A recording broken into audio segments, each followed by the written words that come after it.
भर्गो देवस्य धीमहि धियो यो नः प्रचोदयात्। ॐ भूर्भुवः स्वः तत्सवितुर्वरेण्यं भर्गो देवस्य धीमहि धियो यो नः प्रचोदयात्। ॐ भूर्भुवः स्वः तत्सवितुर्वरेण्यं भर्गो देवस्य धीमहि धियो यो नः प्रचोदयात्। ओमकार प्रभु तेरा नाम गुण गावे संसार तमाम। प्राण स्वरूप प्राणों से प्यारा दूर दुखों के करने हारा। सुख स्वरूप सुखों के दाता अंत न कोई तुम्हारा पाता। सारे जग को पैदा करता सबसे उत्तम पाप का हरता। हे ईश्वर हम तुझे ध्यावे पाप कर्म के पास न जावे। बुद्धि करो हमारी उज्जवल जीवन हो हमारा निर्मल। आने वाली 30 मार्च को मनाएं अपना नववर्ष विक्रम संवत 2082। हिंदू नववर्ष का पालन पूरे उत्साह और जोश के साथ करें। सभी को बहुत बहुत शुभकामनाएं नववर्ष की। एक छोटी सी प्रार्थना नववर्ष पर आरंभ करते हैं।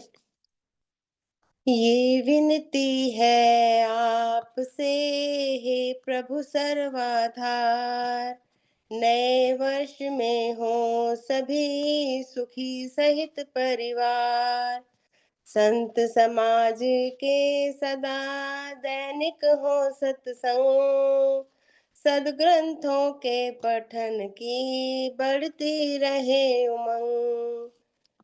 आडंबर पाखंड का कभी न हो सत्कार, सच्चे वैदिक धर्म को करे सभी स्वीकार। शुभ कर्मों की कामना हो में नित्य नवीन, सदा आपकी भक्ति में रहे सभी तत्लीन। पापी त्यागे पाप को चले न उल्टी चाल, अत्याचारी को सदा दंड मिले तत्काल। नेता अपने देश के हो त्यागी गुणवान, निज स्वार्थ को देश पर करे सदा बलिदान। सबके घर में यज्ञ हो प्रातः सायं काल, वर्षा होवे समय पर पड़े न कभी अकाल। हे विनती है आपसे हे प्रभु सर्वाधार, नए वर्ष में हो सभी सुखी सहित परिवार। नए वर्ष में हो सभी सुखी सहित परिवार। ओम। आगे का मंच मैं आदरणीय जितेंद्र जी को सौंपती हूँ। बहुत बहुत धन्यवाद आदरणीय आशा जी। बहुत सुंदर गायत्री मंत्र के उच्चारण के साथ और बहुत ही सुंदर प्रार्थना। नए वर्ष में नए संवत में बहुत सारी शुभकामनाएं मंगल कामनाएं आपने की। परमपिता परमात्मा से यही प्रार्थना कि ये सब सत्य हो और इस वर्ष में कुछ नया हम करें, कुछ अच्छा हम करें और अच्छी हमारी समाज की भी प्रगति हो और हमारी भी प्रगति हो। बहुत बहुत धन्यवाद सुंदर प्रार्थना सुनाने के लिए और कार्यक्रम को प्रारंभ करने के लिए। आर्य केंद्रीय सभा नगर निगम क्षेत्र फरीदाबाद के तत्वावधान में आयोजित सरल सत्संग में आप सभी का पुनः स्वागत और धन्यवाद। आइए भजनों की श्रृंखला को आगे। मेरी प्रार्थना आदरणीय सुलोचना जी सीतरी जनकपुरी से हमारे मध्य जुड़ी हुई हैं, वो अपना गीत रखेंगी और उसके बाद में कमलेश चांदना जी कृपया तैयार रहें। और आज विमलेश बंसल जी का सुंदर उद्बोधन भी हमें सुनने के लिए मिलेगा, क्योंकि अब नवरात्रि भी आ रही हैं तो उसी से संबंधित उनका आज का विषय रहेगा। तो मेरी प्रार्थना सुलोचना जी से कृपया आए, अपना हाँ गीत जी। रखें, उसके बाद कमलेश चांदना जी तैयार रहें। हाँ जी, सभी को सादर नमस्ते। नव वर्ष के सबको मुबारक हो। मैं आर्य समाज का भजन बोलूं कोई, प्रभु भक्ति का? कोई बात नहीं, आप कोई भी बोलिए, प्रार्थना तो आशा जी ने बोल ही दी है। हाँ जी, ठीक है, ठीक। ओ, आर्य समाज करता वेद का प्रचार है, वेद का प्रचार है, आज भी है और कल भी रहेगा। आर्य समाज करता वेद का प्रचार है, वेद का प्रचार है, आज भी है और कल भी रहेगा। महर्षि दयानंद ने आन के हमको जगाया, महर्षि दयानंद ने आन के हमको जगाया, विष पी करके गया जगत को अमृत पिलाया, विष पी करके गया जगत को अमृत पिलाया।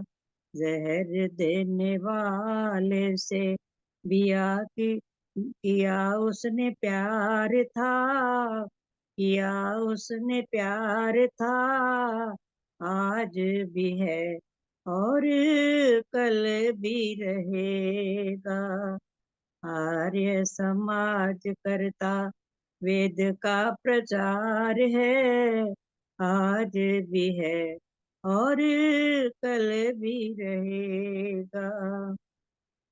जितने भी कष्ट आए मगर उसको ना घबराया, जितने भी कष्ट आए मगर उसने से ना घबराया। लाठी छुरी गोली के आगे सीना था अड़ाया, लाठी छुरी गोली के आगे सीना था अड़ाया। आर्य की फौज का वह योगी सरदार था, योगी सरदार था, आज भी है और कल भी रहेगा। आर्य समाज करता वेद का प्रचार है, आज भी है और कल भी रहेगा। हर तरफ आर्यों की बज रही धुंधली, हर तरफ आर्यों की बज रही धुंधली, जय बोल रहे ऋषिवर की आज सब दिल से नर नारी, जय बोल रहे ऋषिवर की आज सब दिल से नर नारी। ज्योति स्वरूप में सुखी का भंडार था, सुखी का भंडार था, आज भी है और कल भी रहेगा। आर्य समाज करता वेद का प्रचार है, आज भी है और कल भी रहेगा।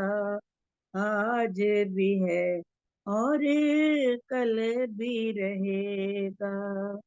ओम ओम। छोटा सा भजन था। बहुत बहुत धन्यवाद धन्यवाद। जतिंदर जी, धन्यवाद। बहुत बहुत धन्यवाद सुलोचना जी, बहुत सुंदर गीत आपने बोला। आर्य समाज करता वेद का प्रचार है, और यही विशेषता आर्य समाज की है, क्योंकि जितने भी समाज सुधारक 18वीं शताब्दी में हुए, बहुत सारे समाज सुधारक हुए, राजा राम मोहन राय इत्यादि, कई प्रकार के उन्होंने वो भी चलाए समाज सुधार के लिए। किसी ने ब्रह्म समाज चलाया, किसी ने कोई और। लेकिन महर्षि स्वामी दयानंद सरस्वती की विशेषता यही है कि उन्होंने वेद का रास्ता हमें दिखाया, और ये बताया कि वेद ही सच्चा धर्म है, वेद ही सच्चा मार्ग है, जो परमपिता परमात्मा के द्वारा दिया हुआ ज्ञान है, और हम उसी रास्ते पर चलें। तो आर्य समाज वेद का प्रचार करता है, वेद में जो लिखा है, जो वेद का आदेश है, उसी के अनुकूल हमारा आचरण हो, उसी के, और जो वेद की कसौटी पर सही नहीं उतरता उसको हम मानने के लिए तैयार नहीं है। यही हमारी विशेषता है। और बहुत सुंदर गीत आपने सुनाया। आर्य समाज सभी से सब जन प्रेम करें सिखलाता है, आर्य समाज सभी से सब जन प्रेम करें सिखलाता है। आर्य समाज निर्बल की रक्षा उत्तम धर्म बताता है। आर्य समाज गिरे पिछड़ों को बढ़कर गले लगाता है। आर्य समाज सभी का साथी सबको एक बनाता है। तो ये आर्य समाज का 150वां स्थापना दिवस हम मनाने जा रहे हैं। 30 तारीख को नव संवत वाले दिन महर्षि स्वामी दयानंद सरस्वती ने 1875 में, और संवत उस समय 82 32, 82 हैं? अब 82 हुआ। 82 तो समाज की स्थापना की काकड़वाड़ी आर्य समाज से, तो हम ये मनाने के लिए जा रहे हैं। तो बहुत बहुत धन्यवाद सुंदर गीत सुनाने के लिए। मेरी प्रार्थना आदरणीय कमलेश चांदना जी से, कृपया आए, अपना गीत रखें, और उसके बाद गीता बिरमानी जी कृपया तैयार रहें। हाँ जी, तो मेरी सादर नमस्ते। नमस्ते जतिंदर जी। जी आवाज आ रही है मेरी? हाँ जी, आ रही। हाँ जी। ओम ओम। बैठ दो घड़ी कर प्रभु का भजन, बैठ दो घड़ी कर प्रभु का भजन, बंधनों से बच ले, बंधनों से बच ले, करके यतन, बैठ दो घड़ी कर प्रभु का भजन, बैठ दो घड़ी कर प्रभु का भजन, रचा जिसने सुंदर ये संसार सारा, जगत में उसी का है सब पसारा, गीत गाओ उसी के, गीत गाओ उसी के, तू होकर मगन,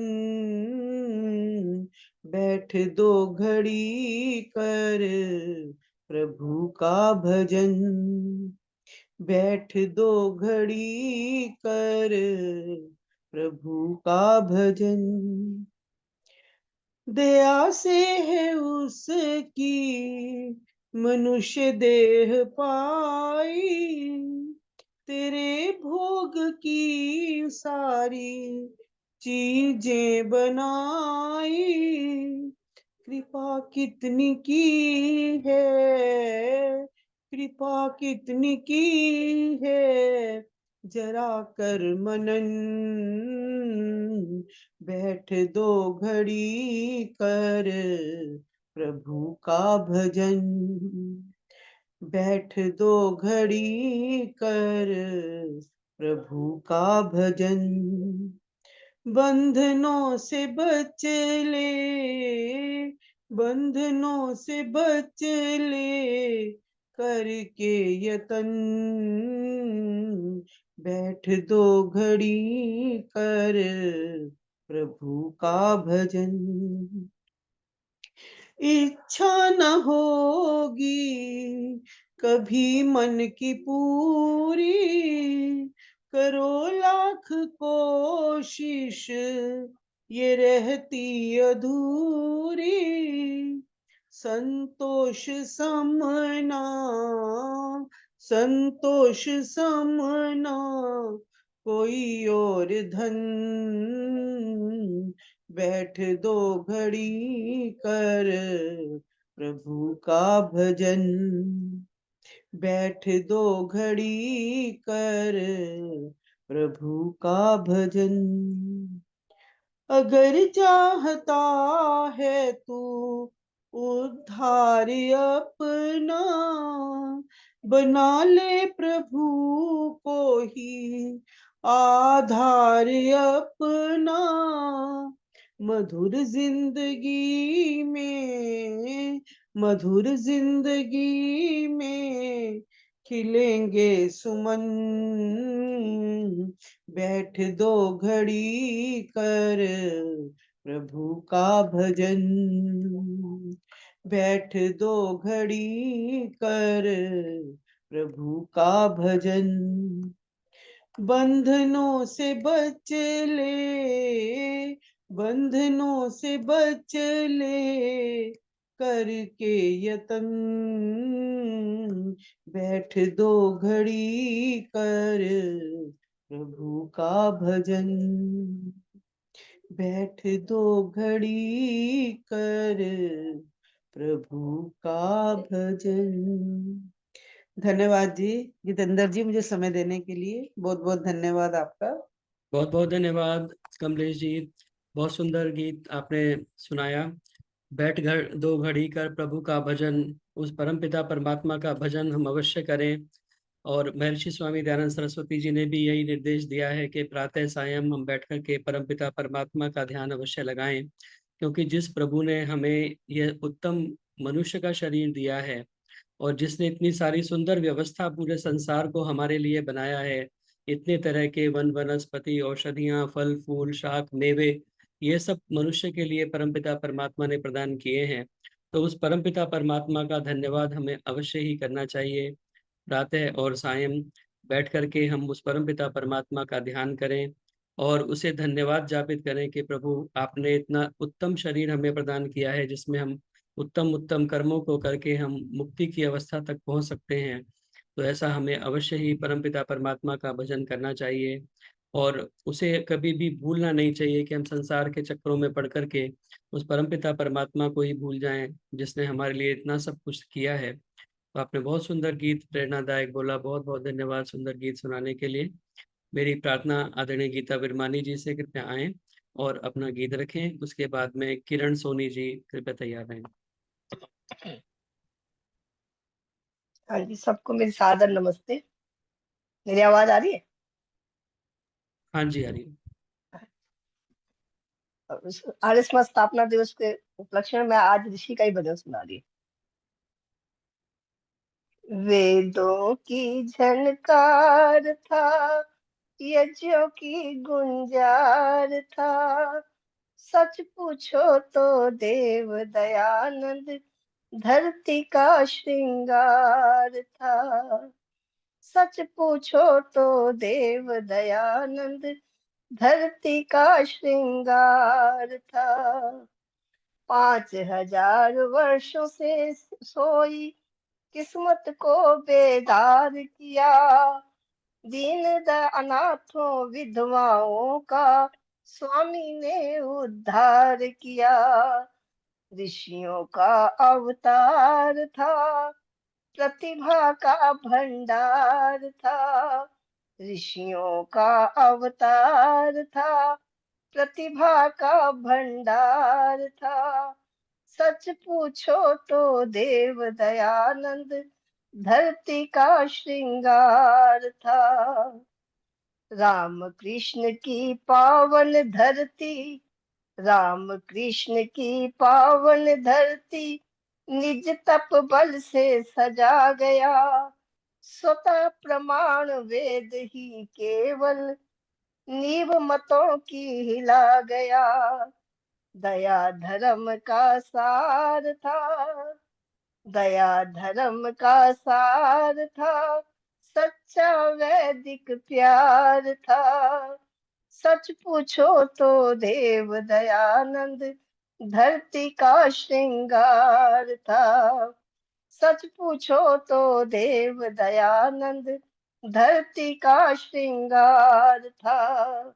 राजनीति का धर्म नीति से सच्चा नाता बता गया। राज धर्म और प्रजा धर्म का पाठ सुनहरा पढ़ा गया। टूटे वीणा के तार था, टूटे वीणा के तार था, संस्कृत की गुंजार था। सच पूछो तो देव दयानंद धरती का श्रृंगार था।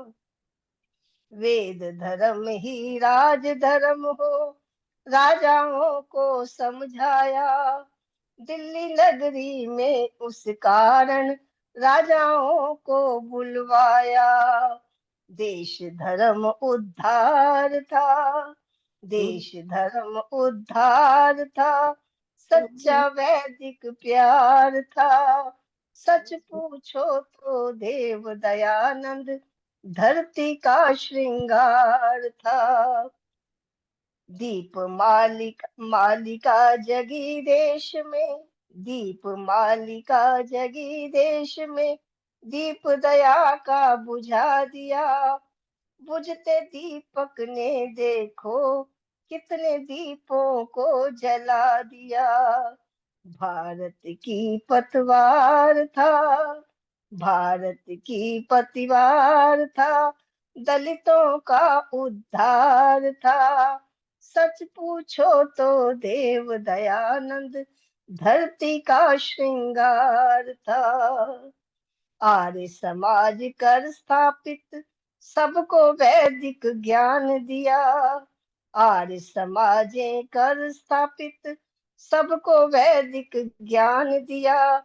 गुरुकुल शिक्षा, स्त्री शिक्षा का ऋषि ने आह्वान किया।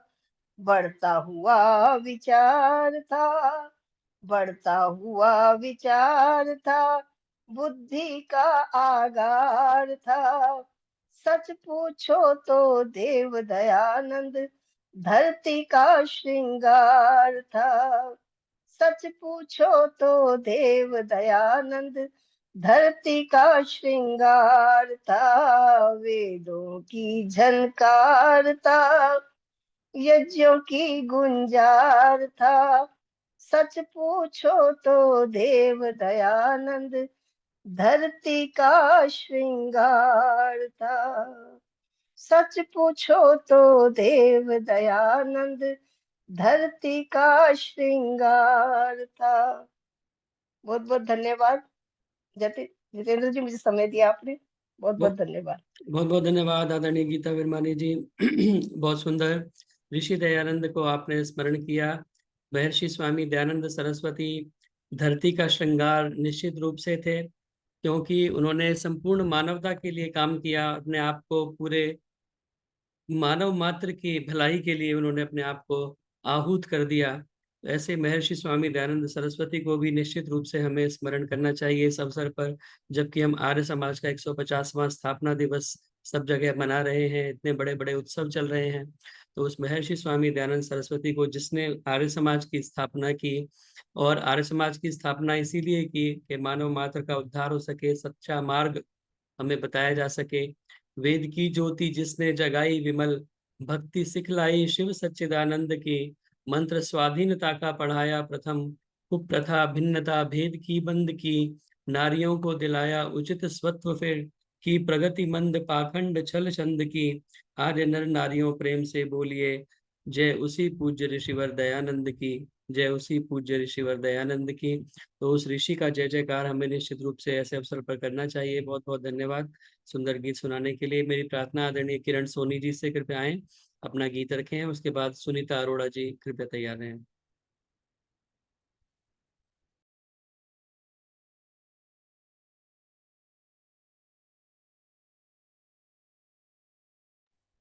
किरण सोनी जी अपना माइक ऑन कर लें।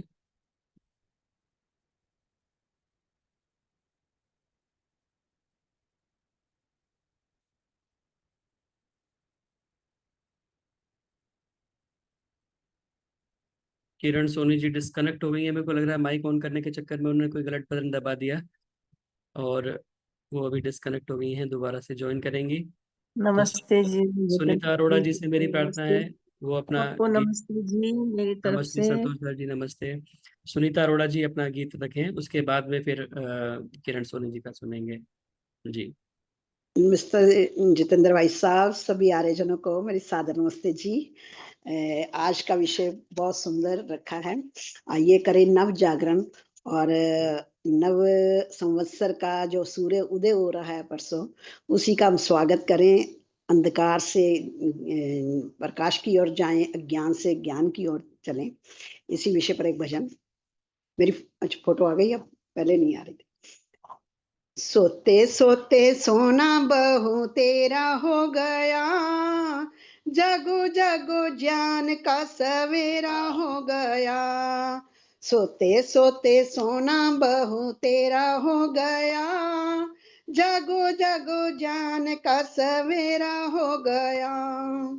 सोने जैसा सूरज है, सोने जैसी किरणें, सोने जैसी किरणें, सोने की चमक लगी कोने कोने गिरने, कोने कोने गिरने, कोना कोना घर का सुनहरा हो गया, जगो जगो ज्ञान का सवेरा हो गया, सोते सोते सोना बहू तेरा हो गया, जगो जगो ज्ञान का सवेरा हो गया, जग में जन्म लेके दुनिया में आना, दुनिया में आना, अलख जगा के फिर आगे बढ़ जाना, आगे बढ़ जाना, आना जाना जोगी वाला फेरा हो गया, जगो जगो ज्ञान का सवेरा हो गया, सोते सोते सोना बहू तेरा हो गया, जगो जगो ज्ञान का सवेरा हो गया, दिया था प्रभु ने मन मंदिर बना के, मंदिर बना के, कहा इसे रखना सवार के सजा के, सवार के सजा के, माने सारे व्यसनों का डेरा हो गया, जगो जगो ज्ञान का सवेरा हो गया, सोते सोते सोना बहू तेरा हो गया, जगो जगो ज्ञान का सवेरा हो गया, यहाँ जो मिला है सब यहीं पे रहेगा, यहीं पे रहेगा,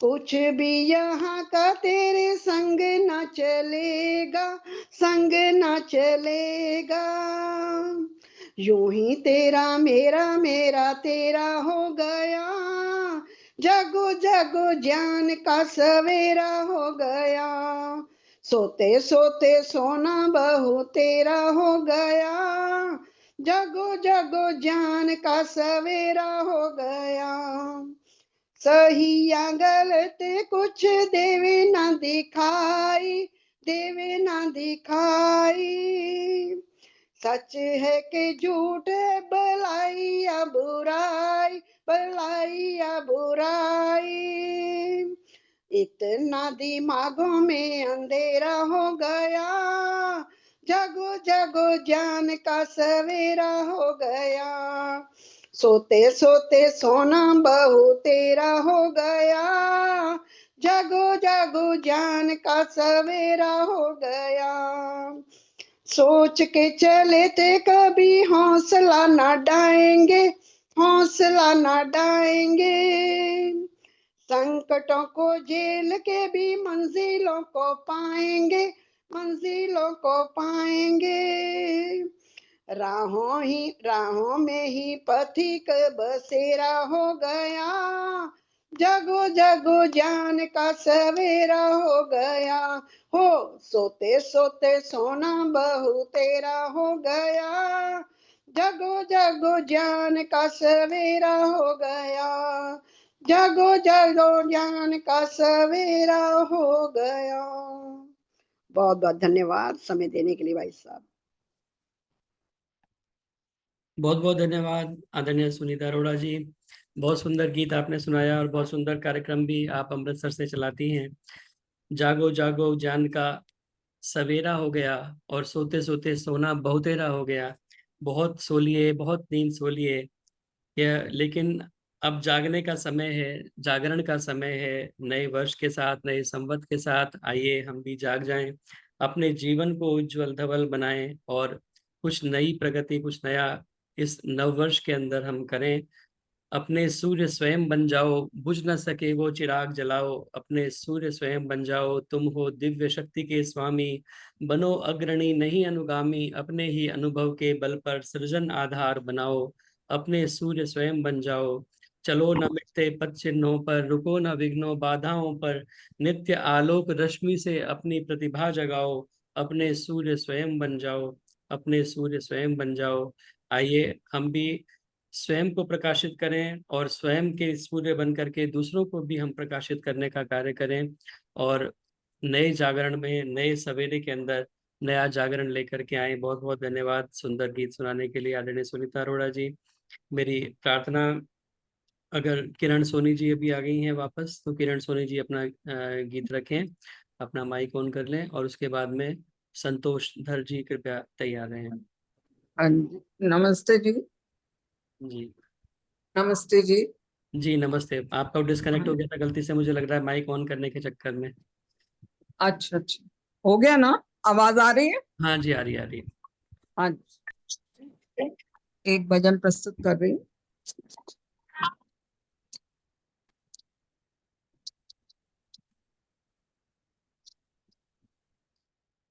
हाँ जी। प्रभु हर दिल में वास करता है, जर्रे जर्रे में वो समाया है। प्रभु हर दिल में वास करता है, उसकी महिमा को जानते ही नहीं, जिसने संसार ये रचाया है। प्रभु हर दिल में वास करता है, नीले नभ में ये सितारे देखो, बहती वायु के फुवारे देखो, चांद सूरज के इशारे देखो, बड़े रंगीन नजारे देखो। प्रभु हर दिल में वास करता है, कहीं बादल की गरज, कहीं बिजली की लरज, ये करिश्मा भी क्या दिखाया है। प्रभु हर दिल में वास करता है, लाखों रंगों से रंगीने सुमन, जिसकी खुशबू से महकता है चमन, पत्ते पत्ते की अलग कतरनवा, जगदीश तुझे है धन धन, फूल पत्ती व लता दे रही, सबके आंचल में तू ही पाया है। प्रभु हर दिल में वास करता है, ऊंचे शैलों की निराली सी छटा, जिन पे छाई है सुनहरी ये घटा, कहीं ऊंचे हैं बर्फ के टीले, सुर्ख अग्नि की कहीं जलती लटा, कहीं नदियों का मिलन, कहीं सागर में नमन, तुझे करने को सर झुकाया है।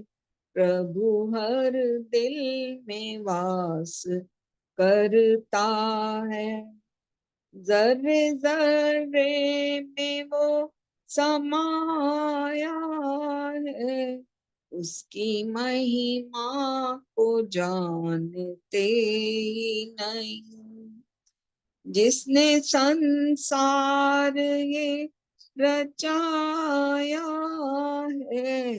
प्रभु हर दिल में वास करता है। धन्यवाद जी समय देने के लिए। बहुत बहुत धन्यवाद। बहुत बहुत धन्यवाद किरण सोनी जी, बहुत सुंदर गीत आपने सुनाया। प्रभु हर दिल में वास करता है, जर्रे जर्रे में वो समाया है। ईश्वर सर्वभूतानां हृद्देशे अर्जुन तिष्ठति। और यही गीता के अंदर भी कहा है कि वह परमात्मा हम सभी के हृदय प्रदेश के अंदर विराजमान है। लेकिन समस्या यही है कि हम उसे देख नहीं पाते, और हम प्रयास करते हैं कि उसको बाहर कहीं ढूंढा जाए, और जगह जगह पर हम उस ईश्वर को प्राप्त करने के लिए, देखने के लिए, दर्शन करने के लिए, ढूंढने के लिए भटकते रहते हैं। लेकिन वह परमात्मा हमारे हृदय प्रदेश में विराजमान है, संसार के कण कण में विराजमान है। ईशावास्यम इदम सर्वम यत् किंच जगत्याम जगत। वह संसार के प्रत्येक कण कण में विराजमान है, सब जगह वह परमात्मा आच्छादित है। इसीलिए उसे ढूंढने के लिए कहीं और जाने की आवश्यकता नहीं, केवल अपने हृदय के अंदर भी हम ध्यान लगा करके देखें तो योगी जन उस परमात्मा के दर्शन अपने हृदय प्रदेश के अंदर कर लेते हैं। तो ऐसी परमात्मा हमें शक्ति दे कि हम भी उस सामर्थ्य को प्राप्त कर सकें कि दिल के आईने में है तस्वीर यार, दिल के आईने में है तस्वीर यार, जब जरा गर्दन झुकाई देख ली। तो ऐसी स्थिति हमारी हो जाए कि जब भी चाहें उस परमात्मा की दर्शन हम अपने हृदय मंदिर के अंदर कर पाएं। तो बहुत बहुत धन्यवाद सुंदर गीत सुनाने के लिए।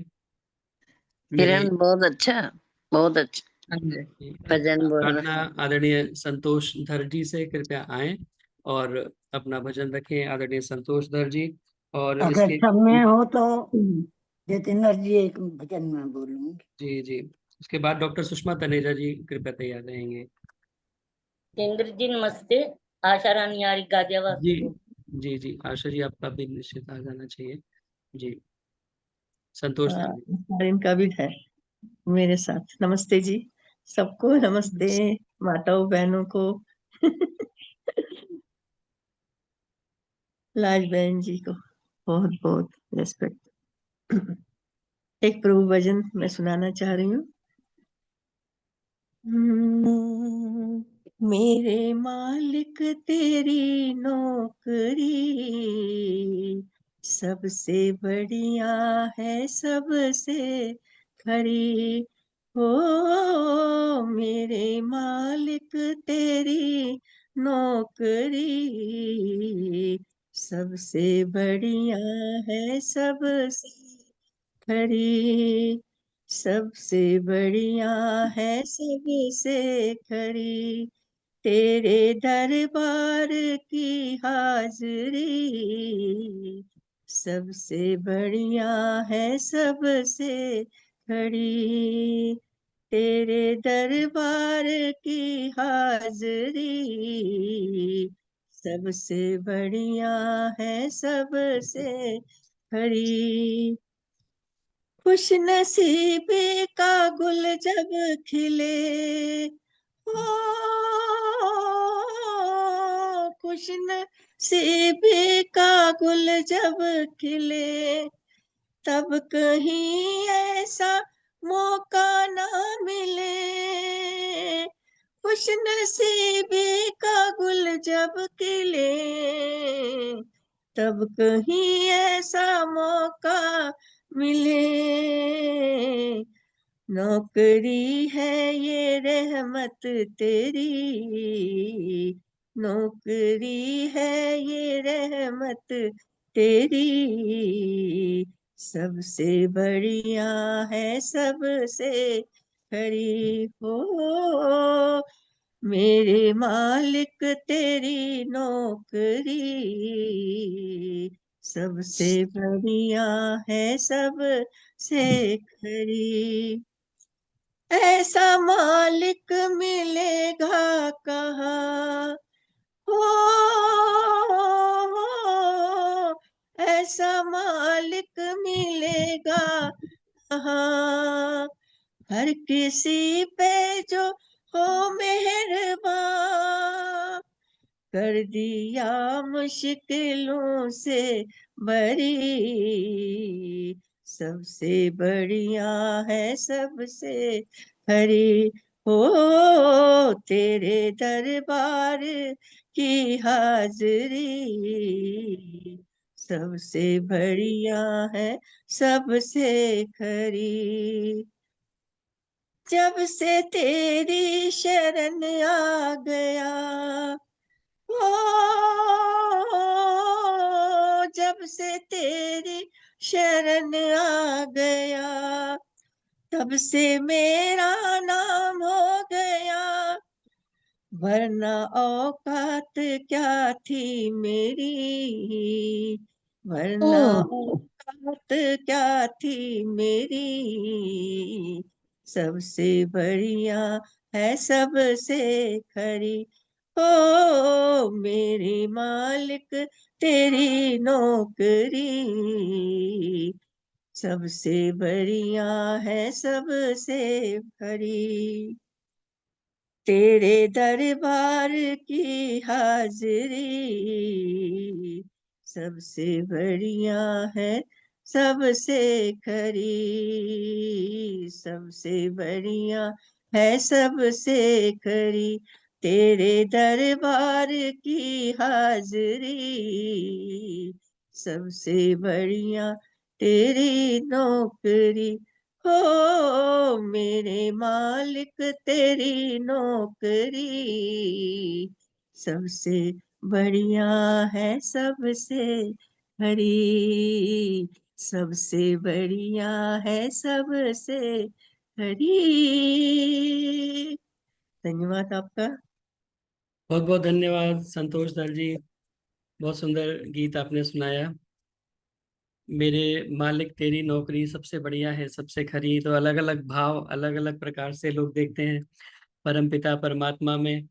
तो बहुत से लोग तुम्हें बंधुश्च सखा, तो हमें कोई बंधु भी कहते हैं, कोई सखा कहते हैं, तो हमें माता च पिता, तो हमें तो ये भी कवि का एक भाव है कि उस परमपिता परमात्मा को अपना मालिक माने और स्वयं को अपना नौकर समझ करके, दास समझ करके, बहुत से इस भाव से भी करते हैं कि हम परमपिता परमात्मा को अपना मालिक समझ करके और दास भाव से हम उसके आदेश का पालन करें। मुख्य काम ये है कि भी नौकरी में क्या होता है, हम मालिक के आदेश का पालन करने के लिए मजबूर होते हैं कि वो जैसा कहेगा वैसा हमें करना पड़ेगा। तो यहाँ पर भी वही भाव है कि परमपिता परमात्मा के जो भी आदेश हैं उनका हम पालन करते रहें, और उनके आदेश जो है वो वेदों के अंदर है, जो वेदों में आज्ञाएं परमपिता परमात्मा ने दी है, तो ईश्वर के पालन आज्ञा पालन करने में सदैव हम तत्पर रहें, यही हमारा भाव होना चाहिए। बहुत बहुत धन्यवाद सुंदर गीत सुनाने के लिए। मेरी प्रार्थना डॉक्टर सुषमा तनेजा जी से, कृपया आए और अपना गीत रखें। आदरणीय डॉक्टर सुषमा तनेजा जी। सभी को मेरी सादर नमस्ते। आपका धन्यवाद जितेंद्र जी। सरल सत्संग में जुड़ के जो भजनों का आनंद तो होता ही है, उसके साथ साथ जो आपके पास विवेचना का भंडारा पिटारा है, उसको जब आप खोलते हैं तो सत्संग की पूर्णता पूरी हो जाती है। और बहुत अच्छा प्रभु भक्ति का भजन। बैठ कर ईश्वर के गुण जब गाएगा, बैठ कर ईश्वर के गुण जब गाएगा, दो घड़ी का ध्यान भी रंग लाएगा, दो घड़ी का ध्यान भी रंग लाएगा, बैठ कर ईश्वर के गुण जब गाएगा। ओम प्रभु के नाम का तू जाप कर, उस प्रभु को सच्चे मन से याद कर, ध्यान तेरा देख फिर लग जाएगा, ध्यान तेरा देख फिर लग जाएगा। अच्छाइयों को पाएगा सत्संग में, मन तेरा रंग जाए प्रभु के रंग में, फिर तेरा जीवन सफल हो जाएगा, फिर तेरा जीवन सफल हो जाएगा। बीते जाते दिन प्रभु को याद कर, हृदय मंदिर का ये शीशा साफ कर, तब प्रभु मन में तेरे दिख जाएगा, फिर प्रभु मन में तेरे दिख जाएगा। झोलियां भर ले प्रभु के प्यार की, झोलियां भर ले प्रभु के प्यार की, याद ना आएगी फिर संसार की, तब प्रभु की मस्ती को तू पाएगा, फिर प्रभु की मस्ती को तू पाएगा। दो घड़ी का ध्यान भी रंग लाए,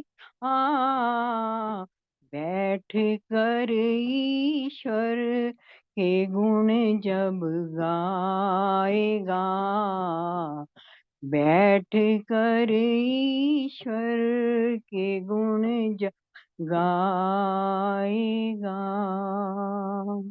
पुनः आपका धन्यवाद। बहुत बहुत धन्यवाद आदरणीय डॉक्टर सुषमा तनेजा जी। दो घड़ी उस परम पिता परमात्मा के ध्यान में अगर हम बैठें और ध्यान हमारा वास्तव में दो घड़ी का भी अगर हो और ध्यान सही लगे, तो वो दो घड़ी का ध्यान भी निश्चित रूप से सफल होने वाला है, रंग लाने वाला है। यह आपके भजन का भाव था। और वास्तव में ध्यान के लिए कोई विशेष, मैं पिछले साल गया था आचार्य आशीष जी के पास में, उनका जो जींद में सेंटर है, तो वो भी इसी बात को कहते हैं कि ध्यान के लिए ऐसा आवश्यकता नहीं है। जब हमारा अभ्यास हो जाता है तो हम बैठे और हमारा ध्यान लगा, ऐसी स्थिति हमारी उत्पन्न हो जाती है। महर्षि स्वामी दयानंद सरस्वती जी का भी, जब स्वामी श्रद्धानंद जी अपने कल्याण मार्ग के पथिक में लिखते हैं कि स्वामी दयानंद का पीछा उन्होंने किया कि देखते हैं कि सुबह सुबह क्या करते हैं, 3:30 बजे निकल करके अपने डेरे से, तो उनका पीछा किया। एक मैदान में जाकर के कहते हैं स्वामी जी, एक उन्होंने थोड़ा सा चक्कर लगाया और उसके बाद एक जगह पर वो बैठ गए, और बैठ करके कहते हैं कि एक साथ बैठते ही ऐसा लगा जैसे कि बैठते ही उनका ध्यान लग गया हो, कोई प्राणायाम इत्यादि कुछ भी करने की आवश्यकता ऐसा नहीं लगा कि उन्हें पड़ी हो। तो यह स्थिति साधक की हो जाए कि हमारा तुरंत ध्यान लग जाए बैठते ही। ये बहुत सुंदर गीत आपने सुनाया, बहुत बहुत धन्यवाद सुंदर गीत सुनाने के लिए। ये एक छोटा सा गीत आदरणीय कौशल्या अरोड़ा जी, और उसके बाद में फिर विमलेश बंसल जी उपस्थित हैं, उनका हम उपदेश सुनेंगे। हाँ जी, नमस्ते जी, छोटा सा ही बोल रहे हैं। और लगीना हाँ जी, बोलूं? हाँ जी बोलिए। तन चलता फिरता मंदिर है, मन चलता फिरता मंदिर है, भगवान उसी के अंदर है, मन चलता फिरता मंदिर है, तन चलता फिरता मंदिर है, भगवान ने जगत बनाया, सारा जगत है उनकी माया, सब घट के बीच समंदर है, भगवान उसी के अंदर है। तन चलता फिरता मंदिर है, इस मंदिर के 10 दरवाजे, इसमें बजते अनहद बाजे। जहाँ जलती जोत निरंतर है, भगवान उसी के अंदर है। तन चलता फिरता मंदिर है, इसमें राम व कृष्ण है रहते, वेद पुराण सभी हैं कहते। जो शिव है सत्य है सुंदर है, भगवान उसी के अंदर है। तन चलता फिरता मंदिर है, मन मंदिर में प्रभु की मूरत, प्रभु चरणों में सारे तीरथ। कण कण में व्यापक निरंतर है, भगवान उसी के अंदर है। तन चलता फिरता मंदिर है, मन चलता फिरता मंदिर है, भगवान उसी के अंदर है। तन चलता फिरता मंदिर है। धन्यवाद जी जितेंद्र जी, समय देने के लिए बहुत बहुत धन्यवाद। बहुत बहुत धन्यवाद कौशल्या अरोड़ा जी। मन चलता फिरता मंदिर है और अब गीत भी सुना करते हैं, तेरे पूजन को भगवान बना मन मंदिर आलीशान। तो इसी मन मंदिर के अंदर उस परमपिता परमात्मा का हम पूजन करें, क्योंकि अभी वही चर्चा चल रही थी कि परमात्मा हमारे हृदय मंदिर में विराजमान है। ईश्वर सर्वभूतानां हृदयेषु अर्जुन तिष्ठति, वह हमारे हृदय प्रदेश में विराजमान है। वहीं पर हम भी, आत्मा भी वही है, परमात्मा भी वही है। तो ये सबसे उत्तम स्थान है जहाँ पर हम परमपिता परमात्मा से मिल सकते हैं। मैं और मेरा यार एक ही बस्ती में बसते हैं, लेकिन किस्मत की बदनसीबी के मिलने को तरसते हैं। तो हम एक ही स्थान पर मौजूद हैं, लेकिन हम उसके दर्शन नहीं कर पाते। तो वो हमारा आवरण, वो हमारा मल दूर हो जाए जो हृदय रूपी शीशे के ऊपर पड़ा हुआ है, तो परमात्मा के दर्शन हम उसमें कर पाए। बहुत बहुत धन्यवाद सुंदर गीत सुनाने के लिए। आइए आज की भजनों की श्रृंखला में ही विराम देना होगा। आशा रानी गाजियाबाद जी, आपसे मैं भजन के लिए कहना चाहता था, लेकिन अब समय ज्यादा हो गया है, तो अगली बार निश्चित रूप से आपका भजन रखेंगे। पिछली बार भी नहीं हो पाया था। आइए एक बार पुनः आप सभी का स्वागत और धन्यवाद इस सरल सत्संग में जुड़ने के लिए। यह कार्यक्रम फेसबुक पर भी लाइव चल रहा है, वहां भी जाकर के आप इस कार्यक्रम को बाद में भी देख सकते हैं। लाइक करें, कमेंट करें, शेयर करें, ताकि अधिक से अधिक लोगों तक यह कार्यक्रम पहुंच सके। स्वेच्छानुसार दान देने के लिए मेरा मोबाइल नंबर है, इस पर फोन पे, पेटीएम, यूपीआई इत्यादि के माध्यम से आप अपना सात्विक दान भेज सकते हैं। और विशेष अवसर, यह एक ऐसा ऐतिहासिक समय चल रहा है जबकि महर्षि स्वामी दयानंद सरस्वती का 200वां जन्मदिन हम मना रहे हैं और आर्य समाज स्थापना का 150वें वर्ष का यह अवसर चल रहा है। 1875 में महर्षि स्वामी दयानंद सरस्वती जी ने काकड़वाड़ी में सारे समाज की स्थापना की, चैत्र शुक्ल प्रतिपदा संवत 1932 में। और अब जो संवत है वो 2082 प्रारंभ हो रहा है। तो ये 150 वर्ष आर्य समाज को पूर्ण होने जा रहे हैं 30 मार्च को। तो आप सभी को इसकी बहुत बहुत हार्दिक शुभकामनाएं। हम सभी जहाँ जहाँ जिस भी रूप में इस अवसर को अवश्य मनाने का प्रयास करें, अपने अपने समाजों में कार्यक्रम करें, अपने घर के ऊपर झंडा लगाएं, बैनर लगाएं, लोगों में इस बात का प्रचार करें। अपने व्हाट्सएप ग्रुप्स में इस प्रकार का एक दिल्ली प्रतिनिधि सभा ने दिया हुआ है, तो इस तरह का एक जो ये बैनर है इसको भी हम अपने ग्रुप्स में भेज सकते हैं। तो इसका अधिक से अधिक प्रचार हो कि आर्य समाज का ये 150वां स्थापना दिवस मनाया जा रहा है। तो सभी को पुनः बहुत बहुत हार्दिक शुभकामनाएं और नव संवत की भी हार्दिक शुभकामनाएं। संवत 2082 प्रारंभ होने जा रहा है। अगला जो हमारा कार्यक्रम होगा वो नए संवत में ही होगा। तो पुनः आप सभी को हार्दिक शुभकामनाएं। इस अवसर पर बहुत सारे कार्यक्रम भी इस समय चल रहे हैं। नई मुंबई के अंदर वाशी में 29 और 30 का जो पूरा राष्ट्रीय अंतर्राष्ट्रीय स्तर का कार्यक्रम है वहां पर चल रहा है। बहुत सारे लोग वहां ऑलरेडी पहुंच भी चुके हैं, जैसी जैसी जिसकी व्यवस्था है। तो जो वहां पर अटेंड कर रहे हैं वो वहां पर अटेंड करें, और जो अपने अपने आसपास कार्यक्रम चल रहे हैं उनमें अटेंड करें। आर्य समाज सेक्टर 15 फरीदाबाद में बहुत सुंदर कार्यक्रम कल से प्रारंभ हुआ। दर्शनाचार्य विमलेश बंसल जी का भी सुंदर उद्बोधन कल वहां पर हुआ था महिला सम्मेलन में। तो यह कार्यक्रम 27, 28, 29, 30 मार्च तक चलेगा, जिसमें आचार्य हरिशंकर अग्निहोत्री जी आगरा से मुख्य वक्ता के रूप में पधारे हुए हैं, और प्रदीप शास्त्री जी का भजनोपदेश इस कार्यक्रम के अंतर्गत होगा। तो यह कार्यक्रम आज इस समय भी वहां पर चल रहा है, और इसी तरह से कल और परसों 2 दिन और यह कार्यक्रम चलेगा। तो इसमें भी अधिक से अधिक संख्या में पहुंचने का प्रयास करेंगे। आइए अब मैं स्वागत करता हूं। हमारे मध्य उपस्थित हैं दर्शनाचार्य विमलेश बंसल जी। बहुत ही सुंदर और सरल रोचक शैली के अंदर बहुमुखी प्रतिभा संपन्न हमारी ये विदुषी बहन है, जो कि बहुत अच्छे प्रकार से सभी को जोड़ करके बहुत सुंदर तरीके से अपना संदेश देती हैं। कल भी बहुत सुंदर उद्बोधन आर्य समाज सेक्टर 15 में महिला सम्मेलन के उपलक्ष्य में उनका हुआ। तो हमें समय दिया, उनका बहुत बहुत धन्यवाद। और आज जो विषय है वो भी यही है, आओ करें नव जागरण। तो ये एक नव जागरण का समय है, नव संवत का समय है, नई चेतना का समय है, नवरात्रि का भी काल प्रारंभ हो रहा है। तो इस अवसर के ऊपर यह सामयिक विषय, इसको लेकर के मेरी उनसे प्रार्थना कि वो अपने विचारों से हम सभी को लाभान्वित करें। दर्शनाचार्य विमलेश बंसल जी।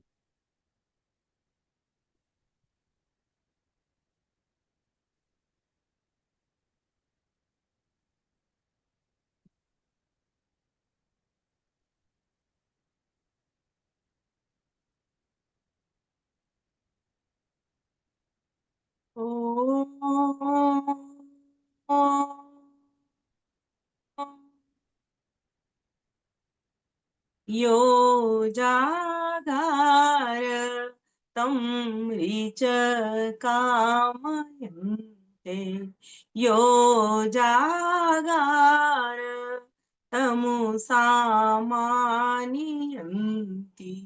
यो जागार तमयं सोमाः तवाहमस्मि सख्येन्योका सख्येन्योका। ओ नमस्ते अस्तु आयते, नमो अस्तु परायते, नमस्ते प्राणतिष्ठत आसीनायोत ते नमः, आसीनायोत ते नमः।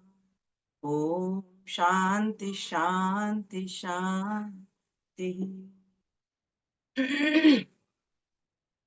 आर्य केंद्रीय सभा फरीदाबाद से प्रति सप्ताह शुक्रवासरीय बहुत ही सुंदर सत्संग का लाभ आप सभी मेरे प्रिय परिजन, प्रियजन, बंधुजन, माताओं, बहनों अनवरत काल से, मीन्स जब से कोरोना काल चला है तब से लगातार आप ले रहे हैं।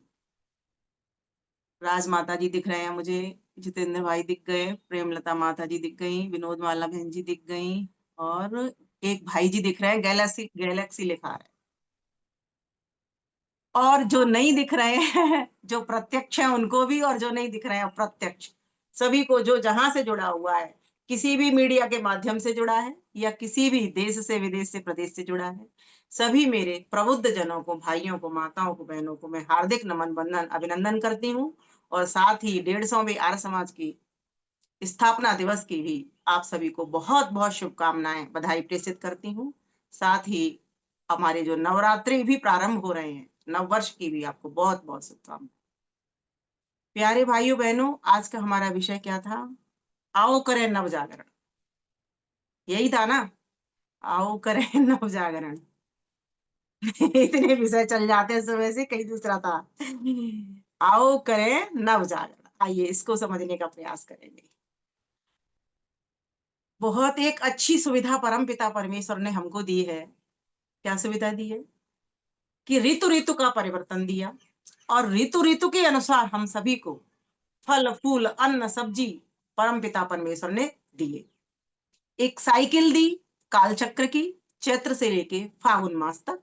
चैत्र प्रथम मास, और चैत्र मास में ही प्रथम मास में ही प्रतिपदा के दिन, प्रतिपदा अर्थात प्रथमा, क्योंकि हमारे 15 दिन पूर्णिमा तक के रहते हैं, 15 दिन अमावस्या तक के रहते हैं, तो कुल मिलाकर के 30 दिन का एक मास होता है। आप और ये हम सभी लोग जानते हैं।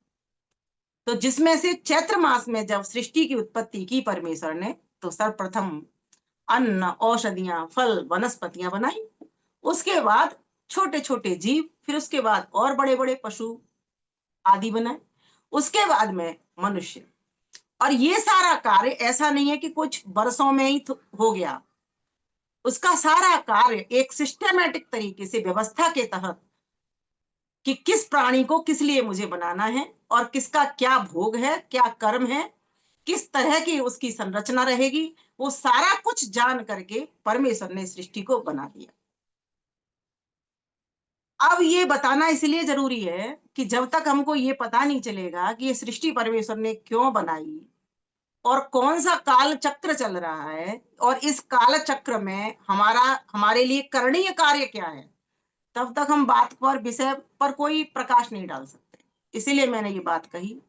तो जिस दिन परमेश्वर ने सृष्टि बनाई, उस दिन वेदों का भी ज्ञान दिया, और उस दिन मनुष्य को भी बनाया, तो मनुष्य को बनाया तो वेदों का भी ज्ञान दिया। तो सृष्टि का उत्पत्ति दिवस भी हो गया, मनुष्य की उत्पत्ति का दिवस हो गया, पशु पक्षी प्राणियों की उत्पत्ति का दिवस, और उसके साथ ही साथ वेद का भी उत्पत्ति दिवस। माना कि वेद हमेशा रहने वाले हैं, ईश्वर के संज्ञान में हमेशा रहने वाले हैं, लेकिन मनुष्य के संज्ञान में तो हमेशा नहीं रहते ना। और पूरे ज्ञान को मनुष्य भर भी कैसे सकता है, इतना अल्पज्य है। तो परमपिता परमेश्वर ने मनुष्य को बनाया और मनुष्य को कहा कि तुझे वेदों को पढ़ना है और पढ़ाना है। इसलिए उसने एक ऐसा कंप्यूटर खड़ा कर दिया, जिसका सॉफ्टवेयर इतना मजबूत बना करके खड़ा कर दिया कि इसके बल पर वो चिंतन भी करेगा, मनन भी करेगा और निर्णय भी लेगा। फिर मनन चिंतन करते हुए, निर्णय लेते हुए वो अपने कामों को भी सिद्ध करेगा।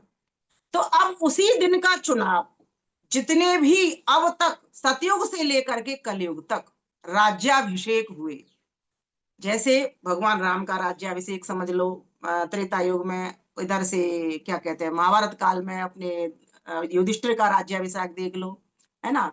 और ये जो अपना अभी 5000 वर्ष के बाद में, से पहले तक तो द्वापर ही था, 5000 वर्ष के बाद में राजा विक्रमादित्य का देख लो, जिसको विक्रमी संवत के अभी 2082वां शुरू हुआ है ना, तो 2082 साल उनको हो गए महाराजा विक्रमादित्य को कुर्सी पर बैठे हुए, तो उनका काल समझ लीजिए। तो जितने भी राज्याभिषेक हुए वे भी इसी दिन को चुन करके हुए, जिससे हम सभी को उस काल चक्र का, उस सृष्टि के उत्पत्ति दिवस का, उस मानव के उत्पत्ति दिवस का, उस वेदों के उत्पत्ति दिवस का पता चल जाए। और इसके लिए कैसे पता चलता है हमको? हमारे शास्त्रों में ऋषियों ने, मुनियों ने, वैज्ञानिकों ने, विद्वानों ने एक हमको संकल्प पाठ दिया। प्रत्येक यज्ञ से पहले, अभी आजकल तो मंदिरों में सामान्य शुरू हो जाता है, लेकिन जब कोई खास विशेष होता है तब तो करना ही करना होता है। गुरुकुलों में तो अभी भी हवन जहाँ होता है वहां पर पहले संकल्प पाठ पढ़ा ही जाता है। और मैं सभी से निवेदन करना चाहूंगी कि सभी जो जो जहां जा रहा है वो एक बार संकल्प पाठ को पढ़े, और इस तरह से पढ़े उसका मतलब बताता चला जाए, बिना मतलब के वो ऊपर होके निकल जाता है। इसीलिए मैं क्या प्रयास किया है कि हिंदी में संकल्प पाठ सुना रही हूँ सभी को, कि कितना वर्ष हो गया, 1 अरब 96 करोड़, इतना वर्ष हो गया, जिससे क्या है हमको वो पता चलती रहती है कि अब इतने वर्ष बीत गए। और पूरी सृष्टि का समय कितना है? लगभग 4 अरब वर्ष। अब 4 अरब वर्ष में से कितना समय निकल गया जी? आधा वर्ष निकल गया। मतलब प्रलय जब तक होगी, अभी आधा और बचा हुआ है, आधे से ज्यादा बचा हुआ है। 1 अरब 96 करोड़ हुआ ना लगभग, तो आधे से ज्यादा भी बचा हुआ है। तो इस प्रकार से इस काल चक्र का पता चलता है। और वहां क्या पता चलता है? हमें जागरण इसी तरह करना है, नवीन जागरण अपना, या 9 दिनों का जागरण। दूसरी बात क्या पता चलता है जब संकल्प पाठ पढ़ते हैं हम, तो हमको पता चलता है कि हमारा कुल क्या, हम किस गोत्र में आए, कौन हमारे दादा, कौन हमारे पिता, कौन हम, कौन सा भी मास चल रहा है, कौन सी ऋतु चल रही है, कौन सा पक्ष चल रहा है, किस देश के निवासी हैं, किस कॉलोनी के भीतर रहते हैं हम, ये सारा की सारा वर्णन, और हम अभी करने क्या चले हैं, अंतिम बात यहाँ पर उतर आती है। तो तब क्या कहा जाता है, अब हम जो करने चले हैं, किसी भी निमित्त जो कार्य होता है, जैसे अभी 150वां स्थापना दिवस आर्य समाज मना रहा है अपना, तो अब इसके निमित्त उस क्रिया को बोल दिया जाता है कि अब हम ये कार्य करना चाह रहे हैं। अब इसको जो हमारे आचार्य जिनका वर्ण किया है, जो ब्रह्मा है, उनको नियुक्त करते हैं और उनकी सन्निधि में अब ये अपना यज्ञ कार्य शुरुआत करते हैं, प्रारंभ करते हैं। ये इतनी बात सुनाई जाती है। अब जब कोई यज्ञ करेगा, बच्चे घरों से आएंगे या कोई और बुजुर्ग व्यक्ति भी आएगा, कोई नया व्यक्ति भी आएगा या पुराने भी व्यक्ति आएंगे, तो जब वो इस प्रकार का संकल्प पाठ पढ़ेंगे तो उनको लगेगा यहाँ तो बड़े पते की बात हो रही है भाई, ये तो हमको पता ही नहीं था कितना वर्ष हो गया और इतने कब हम बने थे, कब क्या हुआ था। ये सारी चीज जब आप यज्ञ करने जाओगे तो आर्य समाज मंदिरों में आपको फ्री मिल जाएगी। ये सबको बताओ इसका लाभ कि आर्य समाज मंदिर में जाकर के होता क्या है, हम क्यों ये 150वां आर्य समाज स्थापना दिवस मना रहे हैं, ये होता है। तो ये अब जो नवरात्रि आई है, इस नवरात्रि में जो प्रथम दिन है, तो नव का अर्थ क्या होता है, नव माने नव भी होता है और नव माने नया भी होता है। तो परमपिता परमेश्वर जो कि 9 का अंक पूर्ण भी होता है, पूर्ण भी है। जैसे आप 9 का पहाड़ा पढ़ते हो ना, 9 एकम 9, 9 दूनी 18, 1 और 8 9, 9 तीन 27, 2 और 7 9, पूरा पढ़ते चले जाइए अंत तक, है ना। तो क्या होगा, योग उसका 9 ही होगा, इसके ना आगे होगा ना पीछे, कुछ नहीं होगा। आप योग करते जाइए सारी संख्याओं का, पूरी 9 तक 10 तक पढ़ते पढ़ते सबका पूरा योग हो गया। तो परम पिता परमेश्वर पूर्ण है। और हम आए हैं क्यों, यज्ञ क्यों कर रहे हैं, सुख पाने के लिए। सुख क्यों पाएंगे, सुख पाने के लिए प्रत्येक आत्मा का स्वभाव है सुखी होना, वो सुखी होना चाहता है। जब वो, और सुख कहां पर है, तो उस एक ईश्वर के पास है। और वो ईश्वर क्या है, तो जो 9 दुर्गाओं के भीतर आप 9 प्रतिमाएं बना लेते हो देवियों की, ध्यान से समझना है इसको। इसके 2 पहलू हैं, एक तो हमें जागरण करना है, अपना व्यक्तिगत आत्मिक जागरण करना है। आत्मिक जागरण में आपका व्यक्तिगत में आध्यात्मिक जागरण भी आ जाएगा। आध्यात्मिक जागरण आपका कैसे होगा जी, आपका आध्यात्मिक जागरण होगा जब आप ध्यान करोगे, जब आप उपासना में बैठोगे, भक्ति में बैठोगे, जब आप ईश्वर के साथ में स्तुति में हो जाओगे, उसके गुणों की प्रशंसा करोगे, उसका गुणानुवाद करोगे, जब आप उससे किसी के अच्छे कर्म को करने के लिए डिमांड अपने मन में लाओगे, मांग अपने साथ लाओगे, तब प्रार्थना करोगे कि परमेश्वर मैं सुख चाहता हूं, और किस लिए चाहता हूं, जिससे मैं सुखी होकर के औरों को सुख पहुंचा सकूं। मैं धनी होना चाहता हूं, किस लिए चाहता हूं, जिससे मैं औरों को धनी बना सकूं, औरों के अभाव को दूर कर सकूं, औरों के आंसू पहुंच सकूं, इसलिए मैं धन चाहता हूं। आप इस प्रकार से अपना व्यक्तिगत, और अब ये तो छोटा सा भाग बताया, अब इसके बाद चलिए और व्यक्तिगत जागरण कैसे होगा। आप जब सुबह सो करके उठोगे तो आप क्या करोगे, ध्यान में ईश्वर से क्या करोगे, कैसे चैट करोगे। जब चैट की बात आती तो कैसे करते हैं हम, 2 जने होते हैं, तीसरा कोई नहीं होता, तीसरा होगा तो विघ्न आएगा। तो मैं और मेरा परमात्मा, अब क्या चैट चलेगी हमारी, हे ईश्वर तूने मुझे ये आज सुबह अच्छी नींद से उठाया, इसी तरीके से परमेश्वर पूरा दिन भर लोगों को मैं जड़ता भरी हुई नींद से, इस अविद्या रूपी नींद से उठाता रहूं। ये है देवी जागरण, ये है नवरात्रियों का शंखनाद, ये है रात्रियों का जागरण। अंधकारमयी रात्रि को, मूल मोहमयी निशा को, जो लोग इसमें पड़े हुए हैं उनको ऊपर उठाने का काम मुझको करना है। तो ये आपने क्या करना, 9 दिन तक जब आप एक ही बात को बोलोगे, प्रभु मुझे तूने नया दिन दिया और मैं भी चाहता हूं नया होकर के लोगों को नई चेतना से भर दूं, नई उमंग भर दूं, नया जोश भर दूं, जिससे कि वो अपने व्यक्तिगत विकास के साथ साथ अपने परिवार का, समाज का, राष्ट्र का, विश्व का भी जागरण कर सके। ये है नव जागरण। और करते करते उस परम पिता परमेश्वर से ध्यान देना। लोग कहते हैं बड़ा आसान रास्ता है परमेश्वर का, संभव तो है, असंभव नहीं है, लेकिन आसान नहीं है, सरल नहीं है। हाँ, मिलेगा सरलता से, सहजता से ही, वो कठिन होकर के नहीं मिलेगा, कठोर होकर के भी नहीं मिलेगा, मिलेगा आपको एकदम सरल होकर के। इसीलिए हमारे भाई जितेंद्र भाई ने तो सरल साधना सत्संग संस्थान का ही नाम रख दिया, बात खत्म। बार बार चलते फिरते बोलते मन में एक भाव बना रहेगा सभी का कि बस सरल हो जाओ, सरल होते होते सत्संग करो, सत्य का संग करते चले जाओ, आप बेड़ा पार आपका हो जाएगा, नैया पार हो जाएगा। कितनी बढ़िया बात है ये। ऐसे ही आप चिंतन लाइए, बैठिए, जागरण कीजिए, अपना नवीन जागरण कीजिए। अब व्यक्तिगत जागरण में आप आत्मनिरीक्षण भी कीजिए कि मैं अब तक कहां पहुंचा हूं। मैं 50 का हो गया, 60 का हो गया, 70 का हो गया, 80 का हो गया, मैंने अभी तक कितना काम किया, कितने मैंने जागरण किए। मैंने बहुत सारे जागरण ऐसे तो किए धूम धमाके वाले, लेकिन मैंने ऐसा जागरण कैसा किया कि वास्तव में उन लोगों को जिनके पास रोशनी नहीं थी उनको रोशनी मिल गई, जिनके पास करने काम नहीं था उनको रोजगार मिल गया। मैंने ऐसे कैसे काम किए, जहां मंदिर बंद पड़े हुए थे उनके मैंने ताले खुलवा डाले, जिनमें 2 की संख्या आती थी मैंने हजारों की संख्या ला करके बिठा दी। ये है आपका नवरात्रि का जागरण व्यक्तिगत। अब आत्मनिरीक्षण करोगे, देखोगे कि क्या मैंने किया ऐसा, तो उत्तर मिलेगा तूने तो बहुत ही कम किया, एक आध किया होगा तो किया होगा, बस समाज गई होगी, 2 फोन लगाए होंगे, बस इतना ही किया होगा।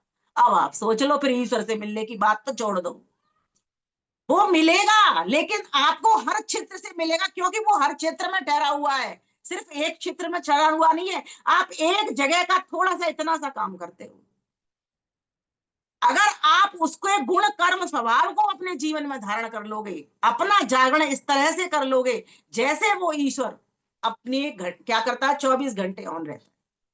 आप 24 घंटे ऑन तो रह नहीं सकते, क्योंकि हम अल्पज्य हैं, अल्प शक्ति अल्प सामर्थ्य, रह नहीं सकते। तो ईश्वर ने रात भी बना के दे दी, अब रात को भी दिन बना लिया। अब तो 24 घंटा व्यक्ति कंप्यूटर पर वर्क कर रहा है, सोने का आराम नहीं है, उसके माइंड को भी आराम नहीं मिल रहा, सारा दिन उसकी वृत्तियां बाहर घूमती रहती हैं, अंदर की ओर वो होता ही नहीं। कैसे होगा जागरण? इसीलिए उसका निरीक्षण करो, फिर अपना परीक्षण भी करते चलो साथ साथ।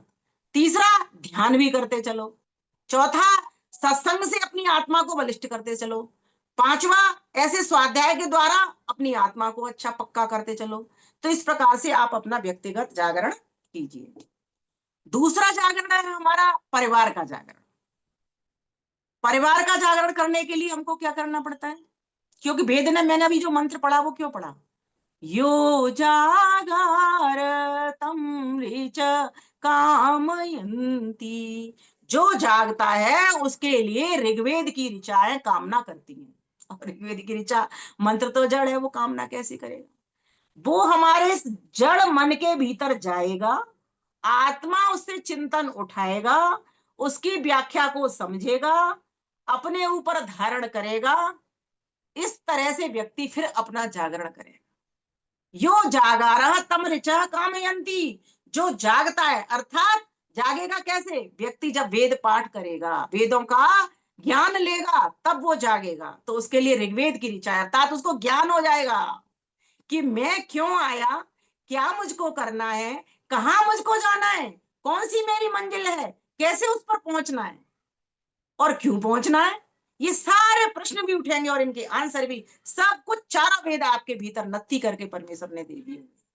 दूसरी बात कही यहाँ पर, यो जागार तमु सामान्यन्ति, और जो जागता है, जागरूक रहता है, उसके लिए साम ज्ञान भी हाथ जोड़ करके खड़ा हो जाता है, अर्थात सामवेद की ऋचाएं भी उसकी सहयोगी बन जाती हैं, अर्थात उसके लिए भक्ति भाव से उसको भर देती हैं पूरी तरीके से। अपने प्रति भक्ति, ईश्वर के प्रति भक्ति, समाज के प्रति भक्ति, राष्ट्र के प्रति भक्ति, पूरे विश्व के प्रति भक्ति, हर एक पशु पक्षी में। इसलिए हमारे यहाँ पर 5 महायज्ञों का विधान कर दिया। ये 5 महायज्ञों का विधान क्या है? सबके प्रति भक्ति, और भक्ति कैसे पैदा होती है? त्याग से। तो यज्ञ जो कर्म है वो क्या है? त्याग कर्म है, परोपकार का कर्म है। तो सोचिए, जब इतना बड़ा जागरण करवा रहा है वेद मंत्र, तो कहता है कि भक्ति तुम्हारे लिए हाथ जोड़ करके खड़ी हो जाएगी, सामवेद की ऋचाएं तुम्हारे लिए हाथ जोड़ करके खड़ी हो जाएंगी। बताओ, ईश्वर की वाणी और हमारे लिए हाथ जोड़ रही है। बताओ, इतनी बड़ी शक्ति परमेश्वर ने हमें सौंप दी है कि सामवेद हमारे लिए गान करेगा। तीसरी बात कही, यो जा गारतमयम सोम आह। और जो किसकी, अथर्ववेद की, मतलब सारे, क्योंकि चारों वेद इसमें आना है। पहला क्या कहा, ऋग्वेद की रचाएं, फिर दूसरी कही यजुर्वेद की रचाएं। अर्थात कर्म भी आपके सामने खड़ा हो जाएगा और आपकी शिक्षा देगा कि तुम्हें हर क्षेत्र में उतरना है, हर क्षेत्र का कर्म करना है।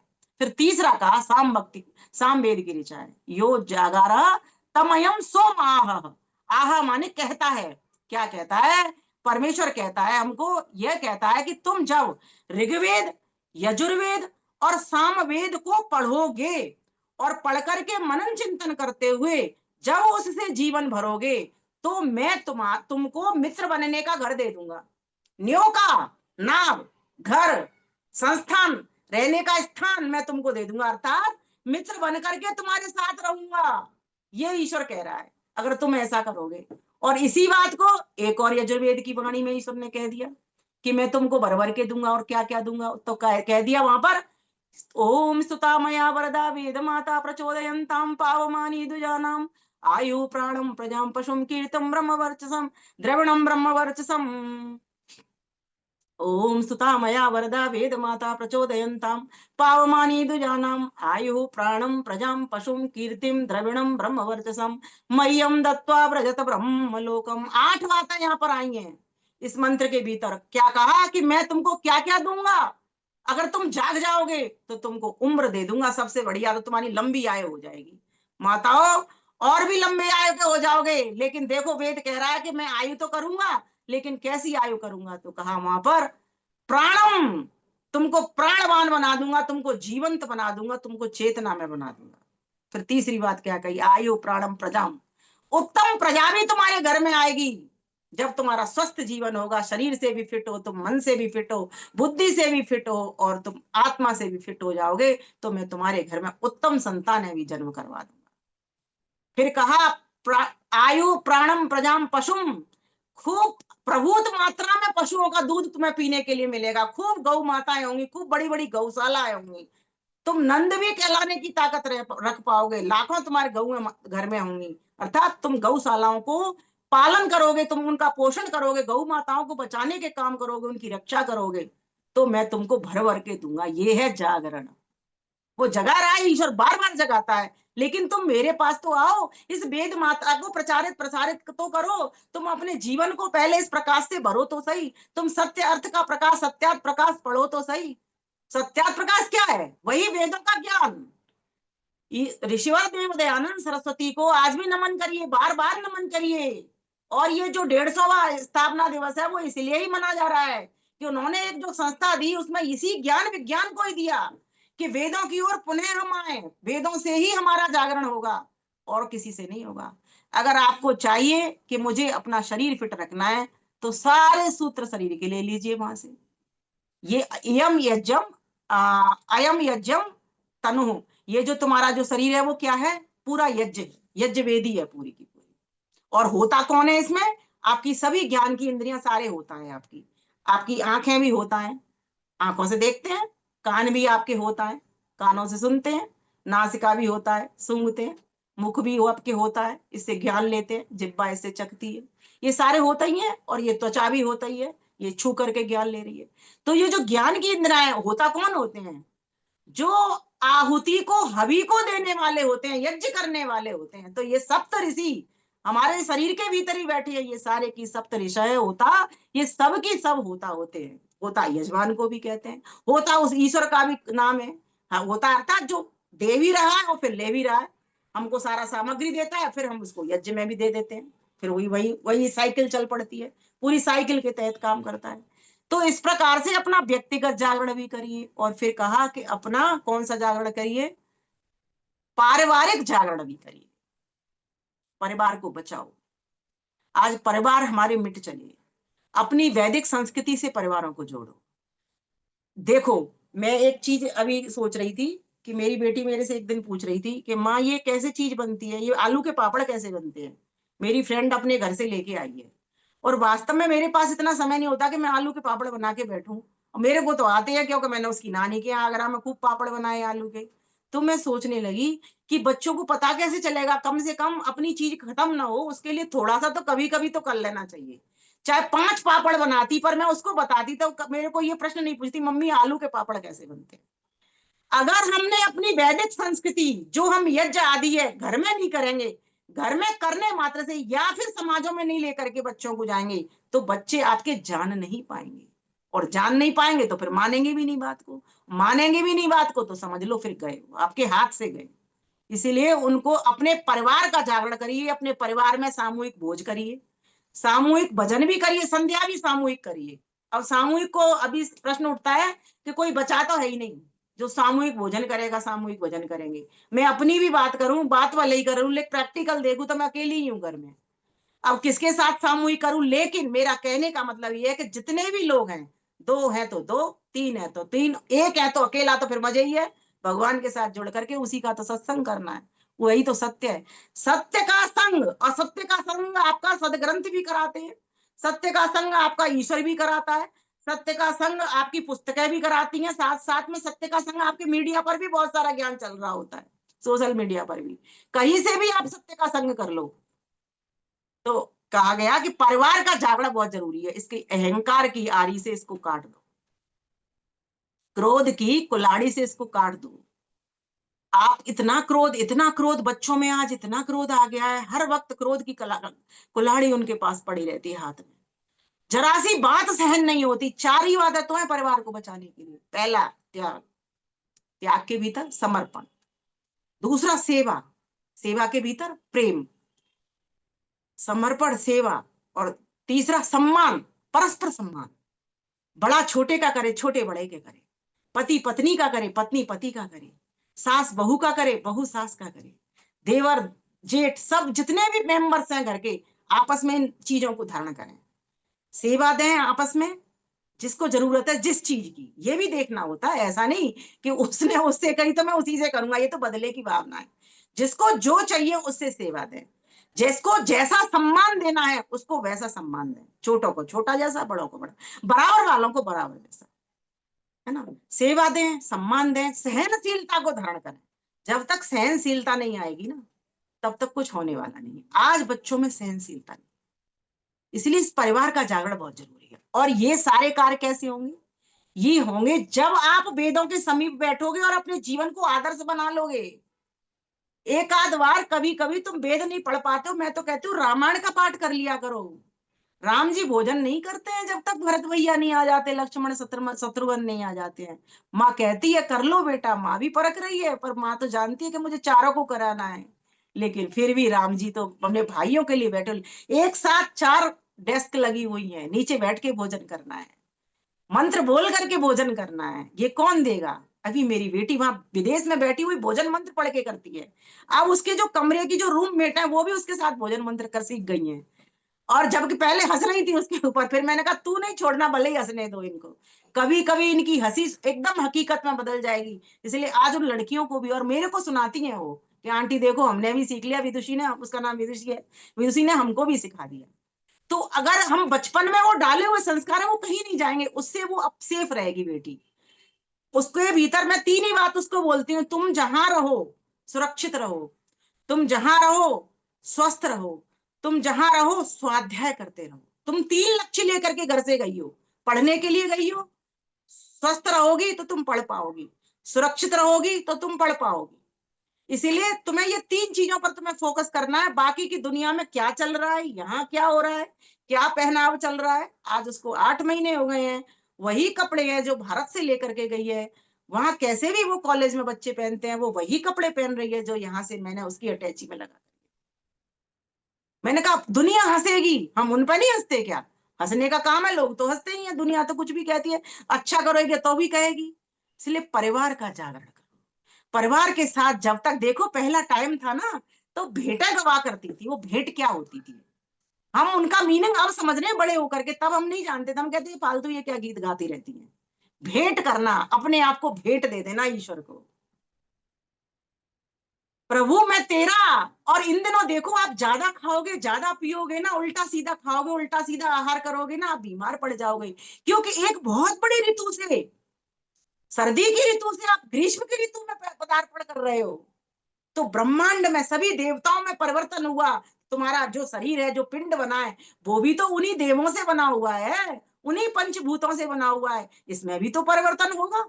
जब परिवर्तन होगा तो जैसी चीजें ऋतु की आ रही हैं, उन्हीं ऋतु की चीजों से अपना शरीर सजाइए, बढ़ाइए, पालिए, पुष्ट करिए। अभी इन दिनों कितना अच्छा खरबूज आ रहा है, तरबूज आ रहा है, कितने अच्छे अच्छे फल आ रहे हैं। ईश्वर ने हर मौसम के हिसाब से फल दिए हैं। और देखो, अपने आप से मन हो जाता है उसी चीज का, कि जिस जैसा मौसम होता है ना, वही चीज खाने की इच्छा होती है। अब आमों का मौसम आ रहा है, थोड़ा सा पतझड़ शुरू होगा, पानी गिरेगा, तो मीठे मीठे रसीले रसीले आम आ जाएंगे, अपने आप खाने का मन करेगा। लेकिन उससे पहले भी खाने वाले लोग कोल्ड स्टोर के आम भी खा रहे हैं। मैंने देखा है कोल्ड स्टोर के तरबूज और खरबूज भी खा रहे हैं वो लोग। जब पता चला कि ये कैसे आए और इनका कलर तो बिल्कुल चेंज है, तब पता लगा ये कोल्ड स्टोर की चीज है। और आजकल बच्चों को इसलिए पता भी नहीं चल रही है ये किस मौसम में आती हैं, क्योंकि हर मौसम में, शहरों वाले बच्चों को तो यही पता है हर मौसम में ले लो। लेकिन चूंकि हम लोग आए हैं बाहर से, तो हमको पता है कि किस मौसम में क्या चीज आती है और क्या चीज खाई जाती है। और शायद यही कारण था कि हम तब बिल्कुल बीमार नहीं होते थे। कुछ ये भी बात है कि वो काल थोड़ा सा ऐसा होता है, बढ़ने वाला काल होता है, तो उसमें बीमारी का प्रश्न क्या है? बीमारी का प्रश्न तो जब रुकावट हो जाती है ना बढ़ने में, तभी शुरू हो जाता है। और वो विशेषकर 40 वर्ष से शुरू होता है। 40 तक तो व्यक्ति स्वस्थ रहता है, अपने जवानी के बेहोशी में ही पड़ा रहता है, उसके बाद ही उसको अकल ठिकाने आती है। तो ये जो जागरण कराने के लिए आया, ये क्या परिवार का भी जागरण कराने।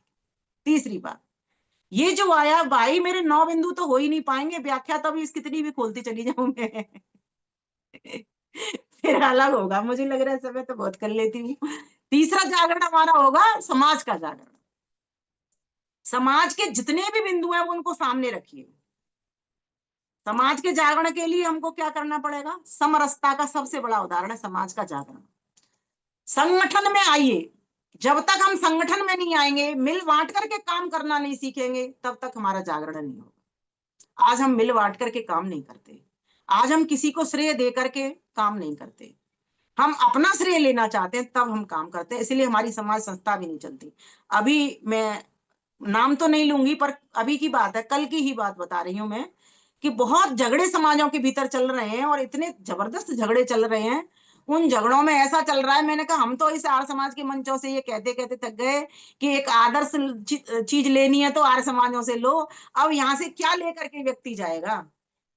विद्वान आ रहा है, प्रोफेशनल, उसको पैसों से मतलब है, और जो जनता आ रही है वो तो बिल्कुल ही पागल की तरह बेचारी सुन करके चली जाती है। क्या तो तुम्हारा आचरण ले गई, क्या आदर्श ले गई, क्या प्रभाव लेकर के चली गई, बताओ। जब हमारा बड़ा मुखिया ही इस तरह से कार्यक्रम करेगा, झगड़े वगड़े करेगा, तो उसका लाभ कितना होगा? इसलिए समाजों का जागरण करिए, अपने आदर्श से करिए। मैं समाज में इतनी ड्यूटी लगाता हूँ, इतनी ड्यूटी मुझे लगानी है, लेकिन मुझे ये नहीं कहना मैंने लगाई है, मैं पहले जाता हूँ, ये नहीं कहना मुझको कि मैं पहले आता हूँ। हम बड़े आसानी से कहते हैं मैं पहले आता हूँ, मैं पहले काम करता हूँ और मैं ही ताला लगा के जाता हूँ। मैंने ये काम किया, अच्छा किया मैंने किया, बुरा किया तुमने किया। अगर इसकी जगह पे इतना समय तुमने, देखो समय तो भाग रहा है, कालो न या तो उपाय में बात, इसको पकड़िए। हर लहर, आप एक लहर में बार बार नहीं नहा सकते। आप नहाने जाइए समुद्र के भीतर, बीच में डुबकी लगाइए, किसी नदी में जाइए, या आपकी एक लहर में आप जाइए, एक लहर आगे को बढ़ जाएगी, तब दूसरी लहर में आप दूसरी डुबकी लगाओगे। एक साथ नहीं नहा सकते, इतना परिवर्तन, ये भाग रहा है समय, इसको पकड़िए। कैसे पकड़ सकते हो? चतुर कुशल तैराक होता है, वो पकड़ता है, लहरों को भी पकड़ लेता है, वो तेजी के साथ में चलता है, वायु की तरह दौड़ता है। और हमारे यहाँ तो सिद्धि बताई है इसको योग दर्शन के भीतर, तो महर्षि पतंजलि कि ऐसे भी लोग थे जो पानी पर चला करते थे। अभी तो कोई पकड़ में ऐसा आया नहीं, हम तो अभी तैरने मात्र को पानी पे चलना समझते हैं, लेकिन वहां तो लिखा गया, स्पष्ट लिखा हुआ है कि ऐसी भी सिद्धि होती है कि पानी के ऊपर से खड़े खड़े चल सकते। सोचो, तो कहने का भाव है कैसे काल को पकड़ा जाता है। ये तो काल का घोड़ा, कालो अश्व बहती, ये तो बह रहा है, ये मरता नहीं है कभी। ईश्वर जहां 3 सत्ताओं को अजर अमर अनादि कहते हैं, उसमें एक काल भी आता है, एक दिशा भी आती है, एक आकाश भी आता है। ये 6 चीजें अनादि हैं, ये मरती नहीं है। क्योंकि दिशा नहीं होगी तो व्यवहार नहीं होगा, काल नहीं होगा तो कैसे बताएंगे इतना वर्ष हो गया। ना काल मरता, ना दिशा मरती, और ना आकाश, आकाश जिसमें सारी वस्तुएं पड़ी हुई हैं, ईश्वर, जीवात्मा, प्रकृति, ये 6 वस्तुएं वैशेषिक दर्शन में महर्षि कणाद बताते हैं हमको। जब आप वैशेषिक दर्शन का, अभी आजकल तो ऑनलाइन क्लासेज इतनी चल रही हैं, आप लोग कहीं भी जुड़ सकते हो, उसका लाभ लेते रहिएगा। तो देवी जागरण करने का, हम अपने समाज का जागरण करें।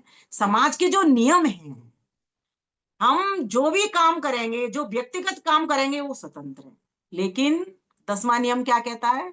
सामाजिक कामों में हम सभी परतंत्र रहें। और 9वां नियम कहता है प्रत्येक को अपनी ही उन्नति से संतुष्ट नहीं रहना चाहिए, किंतु सबकी उन्नति में अपनी उन्नति समझनी चाहिए। अगर ये 2 बिंदु हर व्यक्ति, समाज का सदस्य ध्यान रख ले, ध्यान देना, आपकी समाज चमक जाएगी। भवन चमके या ना चमके, भवन तो पैसों का काम है, ध्यान देना, लेकिन भावना प्रेम का काम है, भावनाएं त्याग का काम है, भावनाएं समर्पण का काम है। भावनाएं बनाना आसान नहीं है, भवन बनाना आसान है। भवन चंदा उधार लेकर के, जो चंदा लिया जाता है उसको चंदा कहते हैं। जैसे सूरज से रोशनी चंदा लेता है ना, उसको चंदा कहते हैं ना। इसीलिए हम जो रकम भी किसी से लेते हैं उधार, जैसे मांगते हैं कि मुझे मंदिर का निर्माण करना है या संस्था का निर्माण करना था, उसको भी चंदा इसलिए कहा जाता है, क्योंकि चंदा में अपनी रोशनी नहीं होती, वो सूरज से चमकता है। फिर यहां पर क्या करना समाज के निर्माण में? आपको स्वयं सूरज बन जाना, अपनी स्थिति ऐसी बना लेनी है कि आने वाले जितने भी लोग हैं वे आपसे प्रकाश लेकर के जाएं। समझ रहे हो ना? वे चंदा कहलाएं, आपसे चमक जाए वो, तब जाकर के आपके समाज का निर्माण होगा। ये इतना आसान काम नहीं है, लेकिन ये कठिन भी नहीं है। जिसके संस्कार में ये है, वो मैं देख रही हूँ लोगों को कितनी कर्मठता के साथ कर रहे हैं काम को। एक बार भी ये नहीं कहते मैंने किया, और कहते, अगर हम भी कहते हैं कि भाई तुम तो पहले आ जाते हो आकर, तो क्या कहते हैं, अरे मैं क्या, मैं तो खाली था आ गया। अपने आप को बिल्कुल ऊंचा दिखाना ही नहीं है, बिल्कुल विनम्र हो जाना। और ध्यान देना, जो चीज विनम्र होती है ना, उसको कोई मार नहीं सकता, उसका नाश नहीं होता। घास कितनी विनम्र होती, कितनी नम्र होती है, उसके ऊपर चल करके देखिए, वो कभी भी नष्ट नहीं होती। और वहीं अगर कोई चीज आप कठोर डाल दीजिए, उतनी पतली घास की तरह, वो टूट जाएगी, चटक जाएगी। प्लास्टिक रख दीजिए, आप चटक जाएगी। कहने का भाव ये है कि समाज में काम करने के लिए, समाज का जागरण करने के लिए, ये समाज का जागरण नहीं है, ये जो जागरण हो रहे हैं आजकल, इससे कोई समाज का, बल्कि समाज को लाभ की जगह हानि ही होती होगी। पर हाँ, एक जागरण मुझे जो दिखाई देता है कि अगर इस तरह के कार्य नहीं हो, सत्संगों के कार्य जगह जगह नहीं हो, तो आज हम जितने भी हिंदू बचे हैं वे भी हम ना बचे। अब हमको क्या करना, वहां पर सुधार लाना, बस इतना सा करना। सुधार लाना, सुधार ला करके क्या करना हमको? सुधार ला करके समाज को, संगठन को मजबूती प्रदान करनी और शुद्धता पहुंचानी। जो शुद्ध ज्ञान हमको बताया गया है वेदों के भीतर, कि हमारे समाज के नियम क्या बताए, ईश्वर कौन, जीव कौन, परमात्मा कौन, कैसा हमारा व्यवहार हो आपस का, किस प्रकार का बर्ताव हो, हम सत्य बोले, असत्य का विनाश करें, विद्या की वृद्धि करें, अविद्या का नाश करें, यही तो हमारे सब नियम है। और ये जो हमारा समाज है वो किस लिए बना है? किसी का उपकार करने के लिए बना है। इन नियमों के भीतर बंद करके जो व्यक्ति समाज के भीतर काम करेगा, समझ लेना वही सामाजिक व्यक्ति है, और वही अपने समाज को बढ़ा सकता है, चमका सकता है। प्यारे भाइयों बंधुओं, मैं यही बताना चाहती हूँ कि परिवार का, समाज का जागरण करते करते, अपना जागरण करते करते राष्ट्र का भी जागरण होना चाहिए। इसके लिए मात्र एक उंगली काम कर जाती है। ये जो उंगली पे स्याही है, मुझे लग रहा है अभी तक नहीं मिटी है। ये देखो, एक उंगली की स्याही ने आपके देश को बदल दिया। योगी जी ने ऐलान किया है, आपने सुना हो न्यूज तो।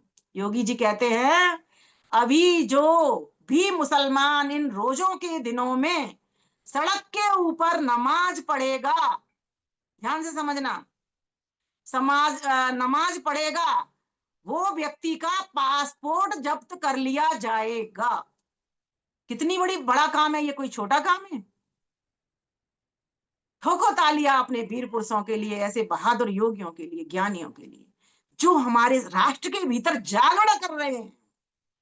मोदी जी, योगी जी, रेखा जी, अभी कितने और भी लाने हैं हमको ऐसे लोग, और इनके पीछे इनकी पूरी टीम है, उनकी पूरी व्यवस्था है। ये राष्ट्र का जागरण का काम। और हमारे वेद ने तो विश्व के जागरण और राष्ट्र के जागरण के लिए एक पूरा मंत्र है, आ ब्रह्मण ब्राह्मणो, ये राष्ट्र का जागरण है। ब्राह्मणो मुखमासीद बाहु राजन्याकृता, बड़े बड़े मंत्र हैं और इनकी बड़ी बड़ी व्याख्याएं है ना। उरु तदस्य यद वैश्यम पदभ्याम शूद्रो जायता, चारों वर्ण अपने अधिकारों के साथ साथ अपने कर्तव्यों पर भी ध्यान दें और कर्तव्यों को करें सेवा समझ करके भक्ति के साथ में, तो मेरा ऐसा मानना है ये राष्ट्र का जागरण आपका हो जाएगा। और पांचवा बिंदु है विश्व का जागरण। विश्व का जागरण के लिए वेद में ही एक मंत्र आया है, क्या? इंद्रम वर्धन्तु अप्सुरः त्रिणवंतो विश्वमार्यम अपगनंतो अरावणः। हाँ, मुझे लगता है आवाज चलेगी नीचे। इंद्रम वर्धन्तु अप्सुरः त्रिणवंतो विश्वमार्यम अपगनंतो अरावणः। इस पूरे संसार को स्वयं आर्य बनते हुए अर्थात श्रेष्ठ बनते हुए श्रेष्ठ बनाओ, आर्य बनाओ। लेकिन कैसे बनेगा ये? तो कहा जहां पर अविद्या है, जहां जहां पर अभाव है, जहां जहां पर अज्ञान है, जहां जहां पर अन्याय हो रहे हैं, जहां जहां पर अत्याचार हो रहे हैं, जाग जाओ। जब तक तुम जागोगे नहीं तब तक समझ लो आपका देश बचेगा नहीं, आपके विश्व में क्रांति आएगी नहीं। जब क्रांति नहीं होगी तो शांति भी नहीं आएगी। अलख जगाओ भक्ति की, करें ऋचा अनुराग। उसी की व्याख्या बता रही हो, जागरा तम राष्ट्र कामयन्ते, तोड़ अविद्या नींद की, जगा भाग नर जाग, जगा भाग नर जाग, जगा भाग नर जाग, खोल कर सुख का द्वारा, ईश्वर होकर मित्र करें भव नैया पारा। कहे विमल जग आप जगे, जग जाग जगाओ, सामगान गा गीत भक्ति की अलख जगाओ, भक्ति की अलख जगाओ। तो ये मंत्र क्या कहता है? हमको जागना चाहिए और जाग करके अपने जागरण के साथ साथ अभी हम क्या कर रहे हैं, हम समाज को तो जगाते हैं लेकिन व्यक्तिगत जागरण हमारा बंद पड़ा है। जब तक आप नहीं बनोगे तब तक आप दूसरों को नहीं बना सकते। मैं इसको गारंटी के साथ कह सकती हूँ।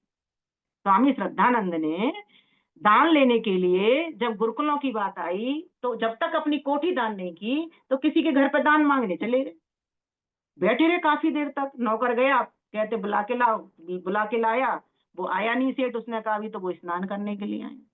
भाई देखो काफी देर हो गई, वो लेके निकल के नहीं आए, स्वामी श्रद्धानंद जी चल दिए। तब उन्होंने सोचा, देखो अब सोच आया तो समझ आई है, जब सोचेंगे नहीं तो समझ नहीं आने वाली।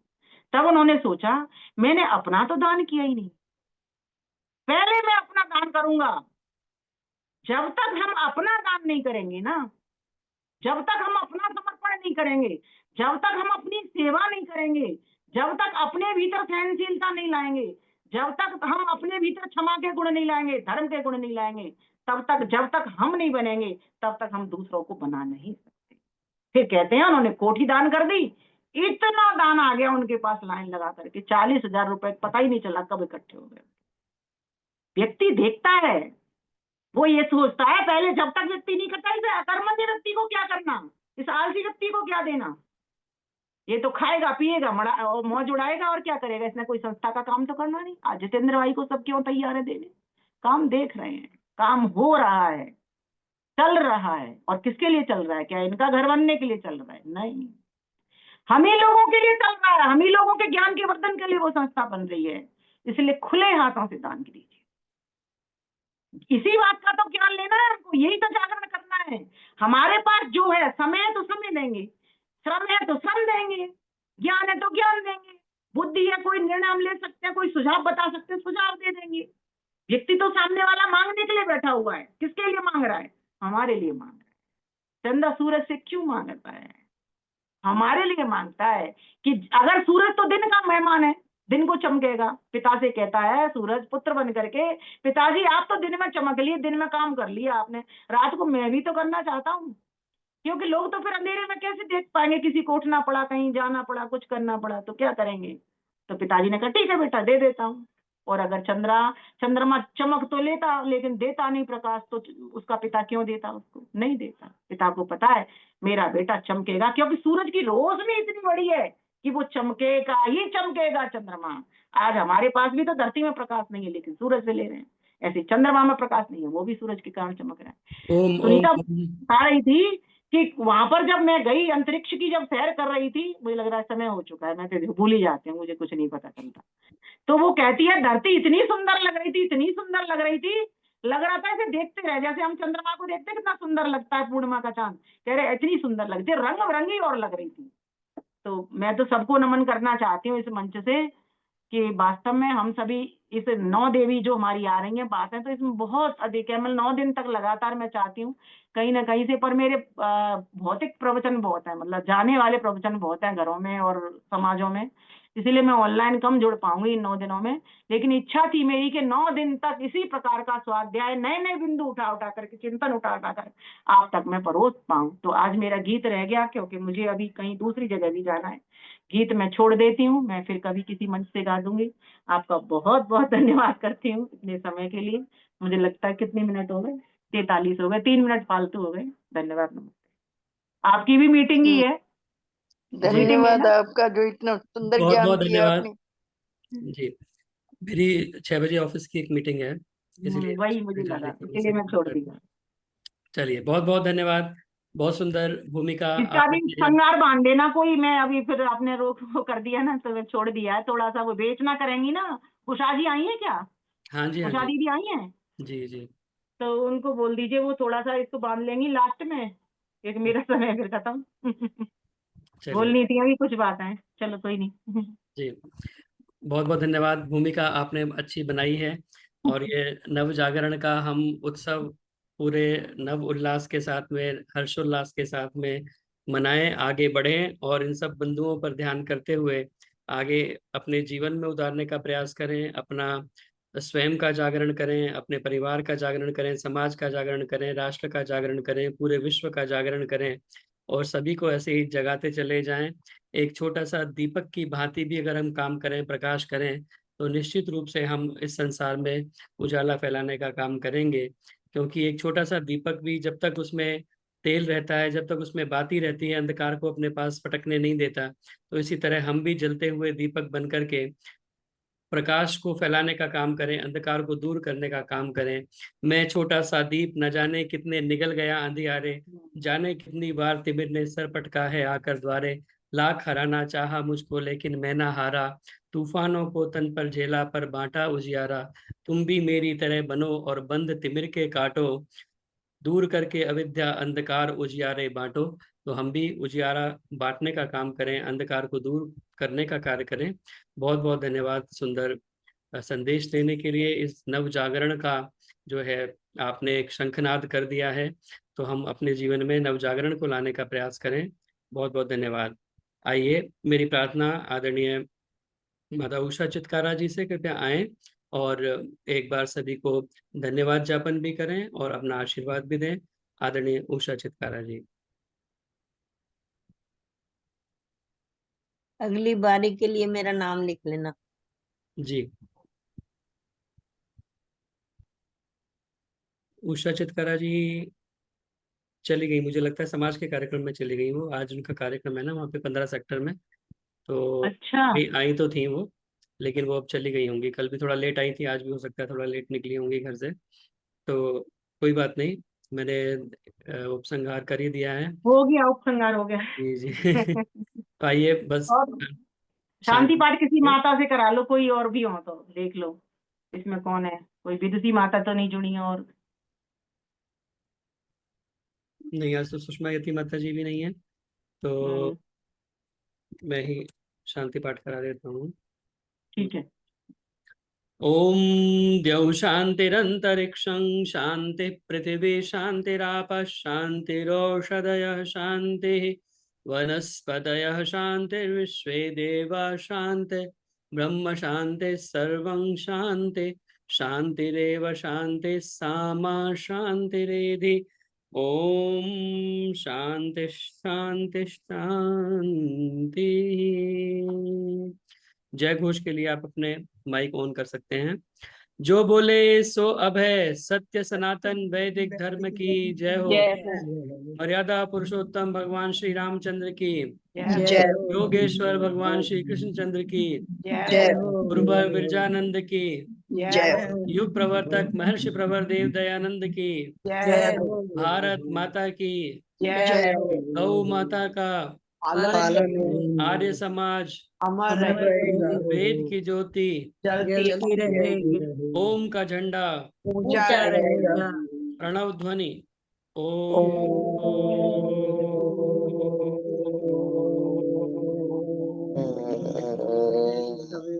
सभी को सादर सबको सभी को सादर नमस्ते। सभी का बहुत बहुत धन्यवाद। विमलेश जी सभी को सादर नमस्ते।